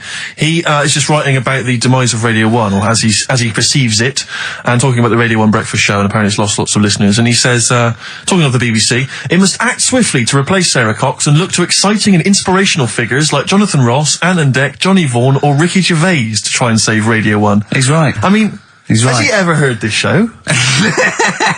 What is he talking about? All those other acts, they're dynamite. I can't genuinely. That's someone who said I quite like Ricky Gervais show, but he can't have listened. I mean, can you imagine what we just played? Or in fact, can you imagine the last 50 minutes on Radio 1, on the breakfast show? Well, we can pre-record it though, so I wouldn't have to get up early. Sure. That's not your point, is it? That's not really No, it. your point is the quality of what we're doing, not how early it is. Sure. Get it. What would you provide though, Ricky, do you think, if you went to Radio 1? What sort of, because I mean, obviously, Wank, oops. I can do all that. because I mean, obviously our time at XFM is going to basically, we're running on empty, aren't I'd be the furry shreddy. Right. Yeah, so I'd get that. Would you have some wacky catchphrses? I think I would. You'd bring back Holy Fook, presumably. Holy fuck, yeah. Oh, ding dong. Oh, hello. It's my little Chinese neighbour. Hello. What's your name? My name is Holy Fuck. Hello. Look at Karl. He looks just going, oh, I know, like, you didn't even do the Chinese accent that time. Well, that'd be racist. Okay, sure. I mean, yeah, Sure. it's just his name's Holy Fuck, and there's nothing Nothing wrong wrong with or funny about that. that. So yeah, you'd have that. You'd have have crazy that. comedy characters. You'd probably have some wacky quizzes. Yeah. Oh, look, it's Dirty Old Queer. Hello. No, he's a new character to me. I'm quite excited. He sounds very modern and contemporary. Yeah. A new spin on an old idea. Yeah. Just tell us a little bit more. Oh, wow, he's an actor, isn't he? And he likes to, take it up. All right, well, that's just if anyone from Radio 1 is listening, and they've listened to Dominic Mohan in the paper, they thought, yes, you're right, we need some new blood at Radio 1. Ricky Gervais has got a myriad of comedy characters. Yeah. Whack, oops. I can do sound effects. Do sound effects. So- you could probably do funny voices like Chris Moyles, couldn't you? Yeah. Wow. Not as good, but I can... What about comedy songs like Moyles? Again, not as good, but I mean... Do you remember when Moyles rather hilariously changed the words of This Is My Moment by Martin McCutcheon to This Is My Motor? We listened to it though, didn't we? Unbelievable. I remember when he was doing a competition, this was pathetic, wasn't it? We were listening to Radio 1 once on our site, and I don't know why, we just wanted to, I think it was research, wasn't it, for The Office? Yeah. And he was doing this, he had to phone in with... We were listening to idiots. And No, I'm not saying that. And he was doing this competition, you had to call in with some songs that are golf related. And people were phoning up going, drive the cars. He was going, drive the cars, good. And I was on that phone, I must have wasted about 40 quid, and I wanted to get through and go, hello, Chris, it's not Milesy, yeah. Derek here, I got one. Oh, go on then, Derek, what is it? Something like Spandau Ballet with golfy golf cart and that. And I just wanted to do and I waited. And just, I thought the joke's on us. Yeah. I waited on phone bill just to say something stupid. Oh dear. Oh. This show's better than this. Yeah, anyway, if you've got any hilarious golf-related song titles that you'd like What's to the number? email in... What's the number? Oh, I'd like them email in. ricky.gervais@xfm.co.uk. What would a song title be if perhaps we were doing something about, I don't know, air travel? Yeah. If you've got any crazy ideas, email in. We'd love to hear them. Yeah. Brilliant. I've got a thought of another golf one. Okay. You know, Duran Duran? Somewhat down the fairway or something, if they wrote that. Alright? Girls on the putting green? Yeah. Or something? Alright? Yeah. Oh, hello. Have you introduced it?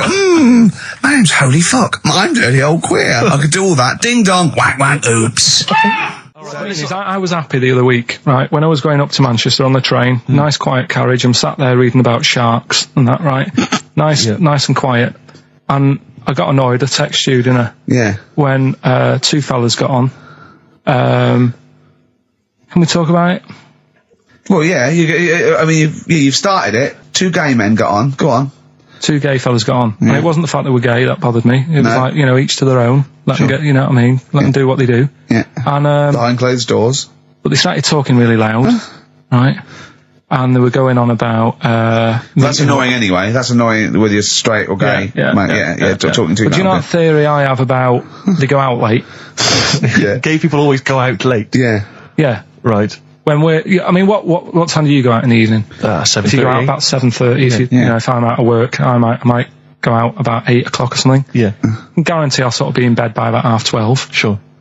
At that time, they're still sort of ironing the jeans, right? And the funny thing was, I've always said this, right? Dalton along to ABBA. You sort of said that's rubbish. I'm sat on the train reading about sharks. These two are talking, and they're going, "Oh, we can't wait to get there." And his phone goes, and he goes, "Hello," and on the end he goes, "Anyway, I'll see you at 1 then," right? Right.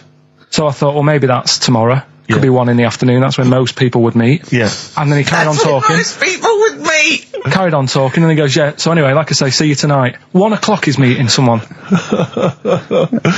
Yeah. I don't know why you go out that late. Do you remember when his favourite record of all time is The Killing of Georgie? Sure. He said, would he have been killed if he'd have been back at a decent time? There's no mention of the time in this song.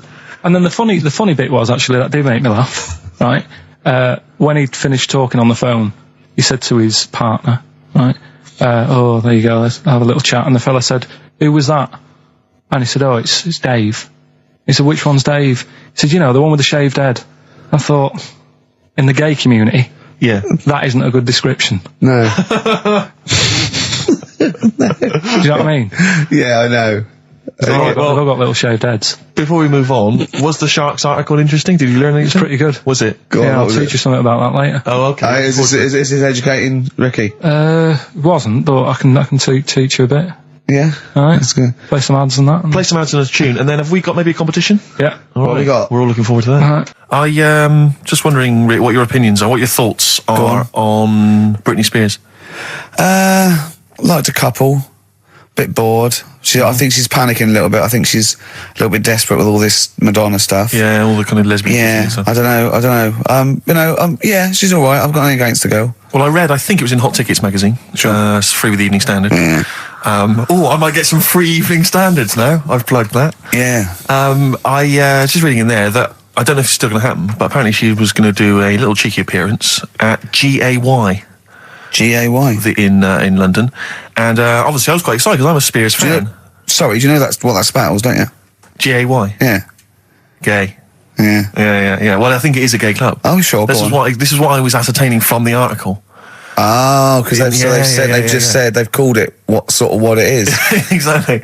Yeah. And it was apparently she was going to be previewing some of her new album live on stage at GAY. Now that's an intimate venue. Normally you'd have to see someone like Spears, probably at Wembley Arena. Someone like that. I'm thinking I'm a Spears fan. You know, get up a couple of the gang together. Yeah. You know, some of the lads. Exactly. Yeah. Cruise down there. Yeah. But then I read on in the article that apparently the doorman at GAY were only going to let in regulars, and the way they were going to ascertain if you were a regular was by asking a series of questions at the door. What, testing if you're really... Now, I don't know if the questions would be about the interior of GAY. Or the interior of someone else. Yeah. Or just general kind of... Like, what do you reckon you'd have passed the... Well, that's what I was wondering. So you'd have had to pretend to be... GAY to get in to see Spears. Now Can you say gay on the radio? Yeah, I think so. Yeah. There's irony, isn't it? So you're pretending to be gay to get into a club to see a bird that you like. Yeah. I'll give you a little quick test. Right. Shall I? All right. All right. Sorry. What's your name, mate? Paolo. All right, Paolo. Yeah. You haven't done a lot with your hair. You just sort of let it grow out. I mean, would you be putting product on a bit later? Because I mean, you don't look very. You look sort of quite masculine. Yeah, well, sort of like you didn't care. Like you have no care about how you look. Like you're. Normally it would be shaved. Of course. Oh, okay. Yes. We would say normally that looks about like 3 months growth there. Why haven't you? I've been ill. Nothing serious? Nothing serious. Okay. No, that's why I let it grow. So it's grown. Okay. So what time would you normally be going out then, Paolo? Normally I'd go out about I'd go out about 8ish. 8 o'clock in the evening you go? No. Because that sounds a bit early. That's what... No, I'd go out about 3 in the morning normally. Right. So I was like, yeah, okay. Right, so that's right, yeah. Where'd you go? Down sort of... Down GAY, Compton Street for a coffee and then onto Yeah. GAY Something like with that, your little shaved head. Yeah. Okay, well, you're doing Sounding fine. pretty gay. Sounding pretty good. Can I just ask you one final question? 20 bender points? 20 bender points. I'm just going to let you in. Okay, I'm just going to tell the guys to let you in. But I'll ask you one more question. Yeah. Do you prefer knobs or tits, Paolo? Knobs. Knobs. You love knobs, do you? Oh, Can't get enough knobs. So you hate tits, I assume? Loads of them. You hate tits, do you? Yes. Okay. What? Even Liza Minnelli's? I don't know what to say. I love hers. But not in a straight way. straight way. In a gay So way. okay. So you love knobs more than tits, I love right? knobs more than tits. Okay. I love knobs. In you go. Thanks very much. Brittany's on, dude. Oh, she is so sexy. Oh, See, that's what would give me away. It'd be like the Great Escape. It's just the last. Yeah. You just. Well, I think you're probably a bit bi. Right. Yeah, okay. but I mean, going anyway. Thanks very much. Okay, the drinks are quite expensive. Oh, I thought so. Pop your shirt off, will you? Hey, Outcast on XFM 104.9. I'm Ricky Gervais, Steve Merchant, Karl Pilkington. You alright, Karl? Yeah, not bad. Yeah. Just when you were talking just now about like the gay stuff, Yeah. right? I don't know if you saw the thing the other week about the fella who's on that quiz show. Oh. Sort of Oh, right. Okay. gay Who? fella, straight sort of man woman thing. What are you talking about? Tell me what did you see? Tell me what you saw. It's This is like a kid come running in and he's seeing something frightening. It could be an alien, could be a ghost, could be a paedophile, and you've got to get exactly what actually saw out of him. Right, what did you actually see? It's just this fella who's a woman. Right. Right, okay, right, try and talk like a human being. Right. It's a quiz show that's coming on the telly, and it's this woman. Right, is it a fella who's a woman, or is it a woman? Bit of both. That's why I'm talking about it. But what do you mean? Is it a pre-op? Is it a transsexual, a transvestite? Is it a lady boy? Is it an hermaphrodite? What is I'll tell it? you about it. Well, tell me. I'm telling you. It's a woman. Well, it's a man. Oh, forget it. Listen. Play a record. No, listen. come on. What? It is a man. He is a man. Well, Oh, Christ's sake! it's a TV program where they've got this man who's Transvestite or television? It is a transvestite, yeah. So- but the problem is, I'll tell you just because you don't know about it. The program is I don't know. I still don't know about it. I don't know anything about it. Still, I don't know. It's a woman, man, woman, TV program. Look, TV. no, it's a man who is now sort of half a woman. And A man who is now half a woman. no, well, this is what's weird about it. He's got the top half, but not the bottom half. What do you sorted mean? out. He's got breasts and a wig, but he's still got his boys downstairs. He's Why got do you do that? his caps and the boys What are do you do still that there for? with his Y fronts. Why But is that? upstairs, he's got a lovely pair of dumplings. Why do that? Well, he's halfway through. But why not get it all done in one go? Maybe you couldn't afford it. Well, wait until you've got all the money. That just looks a mess.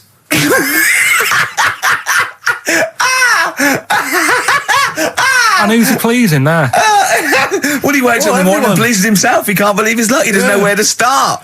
No, but what I don't understand, I mean, I don't want to see him. Well, could I see him finish that ignorant. sentence? What you don't understand is just about everything. Yeah. Right. What? I find it weird, right? I sort of get, I understand the gay thing, right? But, Do you? What do you mean? well, I know.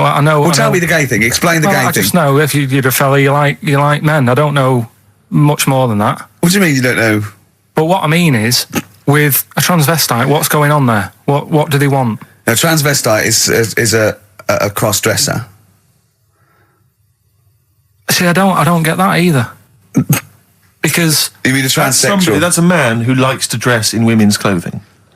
It's not necessarily, they're not necessarily gay. They're not gay. They're often not gay. They just happen to like wearing women's Those clothes, aren't yeah. But then why not wear women's clothes that could be seen as a bloke's, like Suzanne wears jeans? No, but Just but that's buy the women's thing. jeans. But that's their problem, is it? They like being seen as a woman. They like being seen as a woman. It's not just that it's more comfortable, or they'd wear a kilt.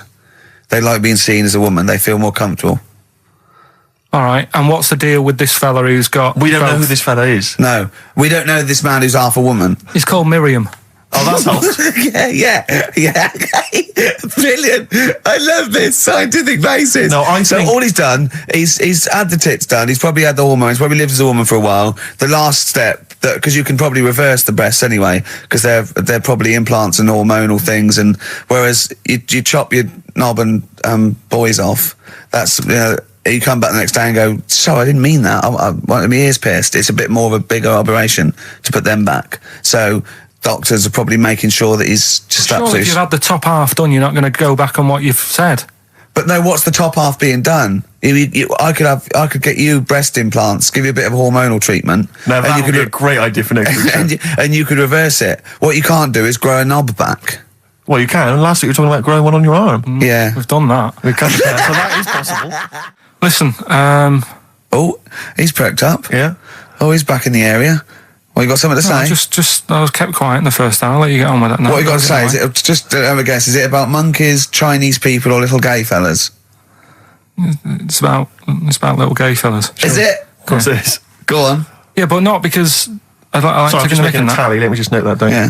No, but it fascinates me, doesn't it? All stuff like that. That's a bit sort of different. Yeah. Yeah. And that. You were showing me. Like monkeys and Chinese people. Well, and that thing you were showing me before, the half woman. No, you weren't impressed with that. Well, no, You know that woman that's got two pieces of genetic makeup in her, where it was two separate sperms and two separate eggs fused, and she came out as sort of a normal person, but she had this residue of genetic material, and so she's had two children that aren't genetically the same as her. Yeah.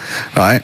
And they showed it in the paper by doing her half white and half black to show the two different, you know what I mean? Just for, Yes. he went, does she look like that? I said, of course not. He went, not interested then. Of course. Yeah. He said, how could I tell? Not interested in that at all. Yeah. If I'd have said she'd given birth to a monkey, fascinated, Yeah. straight away. Well, anyway. Go on. But that's what I'm saying. I'm just interested in weird stuff, right? Yeah. So am I. That's about why you're little- on the show. Talking about little gay fellas and that. Yeah. Northern Line, the underground tube thing. Not train. the boy band. Right. Right. Apparently, on a Saturday night late, I don't know what that is. What time late is in the sort of gay community, as we've discussed before. But apparently, the last carriage on the Northern Line, they all get in there. What do you mean they all get in there? They sort of take over the last carriage of the Northern Line on a Saturday night, Right. and it's like the gay carriage. Right. And what exactly do? They just travel about on the Northern Line? I don't know, just have a chat and that, and like just Stick on the communards. How do you know? Someone tell me. See, this, I mean, I'm glad you've informed me, because it wouldn't bother me, but I feel I should be told about these things, because I'm likely to stumble onto that carriage by mistake. And I'm not, it's not that it'd be a problem, it's just I might feel a little uncomfortable if there's a lot of people in, you know, the black the black leather gear and the moustaches, the hats. I mean, to be quite honest, they'd be annoyed, Of course. because they'd be expecting something a little bit, you know. What do you mean? Well, They're good looking, most of them. Sure. No, they are good looking fellas though, aren't they? What do you mean? what do you They're mean? just a lot of the gay, you know, they look after themselves and that and look good. Keep themselves. Some of you them know. work out, yeah. Yeah. You see, this is the problem I have, because there's a lot of areas in London and elsewhere in the country where there's a sort of, you know, it's a gay thing, you know, it's a gay public toilet, or I don't mean it's gay public, it's not like a legal I thing, mean, it's a cottage. but it's a cottage or whatever. I mean, I remember being in Bristol once doing some... You're confused when I said it's a cottage. Yeah. That's a term for where gay people go in toilets to sort of meet and greet each other. Well, I Shake hands. I was at the public library in Bristol once doing some studies from a sixth form, and I think the toilet was closed in the library, and I was dying for the toilet, and I popped down, there was a public toilet behind the library. I thought, I can't believe my luck. Dashed down there, it was about 6-ish in the evening, I was working there, I was studying hard. I went in there, and I swear to God, I saw two fellas. With the... Is that unusual? Or? Well, no, they were up to some hijinks. What they're sort of like... Do you know the thing that struck me? What? One of them had bright red underpants. What do you mean? They were actually doing, they were having some kind of, they were having relations. They weren't even in a cubicle, they were out in the... Where were the underpants? Around his ankles. No. Yes, I swear to God, I'm not going to make this up. What old were you? I don't know, like, how old you are in the sixth form? 16 or whatever, 17? Yeah, and what did you do? Well, I actually said... you just joined in? What else did you do? You might as well. I actually swore, I said, oh, F me. And then I went, oh, no, don't. No, I did, I swear to God. I did. I went, oh, F me. No, don't. Because I was panicked and I ran out. And as I was walking out, a guy was coming in. I went, oh, hang on, mate. And then I thought, I better not tell him. I'll let him find out for himself. He might be going in there to join in. He might have got a call. Come down. We're going crazy on each other's ass. Come down. It's a conspiracy, a Bristol conspiracy. What annoyed me my was... lover. Want a bit of car?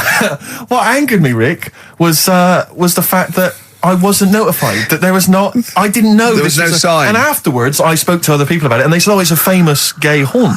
But what annoys me is I feel that they should put an ad in the local press, a big paper, like once a week, like, when they recall cars if they're damaged or there's a fault, or couriers might bring back stuff if they're sort of faulty goods, they say recall and we'll give you money back. They should just put an advert in the gay community, should put an advert in that just says, these are the hot spots, this is where you're likely to find us doing some stuff.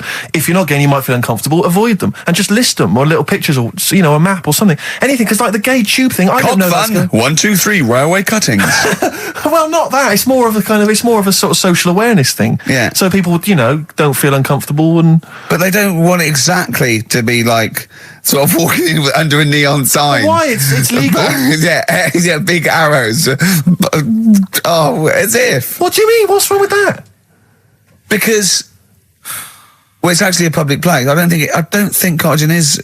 Strictly legal. But they don't even have to specify what they're going to do. Some people, they're not, some of them aren't. I don't think it's probably seen gays, is it? Yeah, but it's not the people that go out and they say, I'm gay and I like Barbara Streisand. It's presumably the sort of people that do that are people that either aren't quite out yet, or, do you know what I mean? Or they're doing having a quick one away to their wife and kids. Yeah. I don't know. I don't know completely how it works, but I'm sure there probably isn't a place like free bumming here tonight. No, there is kind of. What? Because I was walking home one night through Soho, right? Just because that's the way I have to go, not because of tube. Do you know what I mean? I wasn't going there on that, right? So I'm walking through, right? And I was handed like a card, which was like a gay event, right? Now that's a bit weird, isn't it? That straight away he's presuming that because I'm there that time of night. Well, and you got a shaved head, and you sort of like, you sort of like quite look after yourself, and you got some nice clothes. Yeah, but it's still you look can't like really a little bit of rough, don't you? From Manchester, you look like a northern rent boy who comes down to stand outside McDonald's. But the card was rubbish, right? What do you mean? Had this fella on it, right? All sort of greased up and that. What would you look? Just having a look. What he'd handed me and that. Right. Just having a look. Picture of him, sort of sailor's hat on, tan body, like just his arse out like that, and rubbish slogan, right? The best bum in W1. Is bum there a noun or like a verb? What do you mean? Well, to bum, is it like get the best bum you've ever had, or he had the best bum? I think it's just I don't suppose you asked. No. I don't suppose you called the number to check. What do you mean exactly by this? Does it mean you've got a great arse? Do you mean I will be well bummed, or do you mean you've just got a good... Come on now, let's just a final point about, because I asked my friend how it all works up on the Heath, because I live in Hampstead Heath, near Hampstead, and I was where I didn't want to go walking and get myself involved in anything. How can you get involved? No, again, I didn't want to walk. Oh, you believe it? I couldn't say no. Oh, my wrist, it's knackered. What do you mean? Well, I was there for about 2 hours. I must have gone about 43 of them. But I didn't like to say no because they were so pleased to see me. Oh, well, it's God. not so much the fear of that. It's not good skiing practice. I was doing 2 at a time for a little while. It's not the fear of that so much as the fact that, again, you don't want to gate crash someone else's party. Do you know what I mean? No. You don't.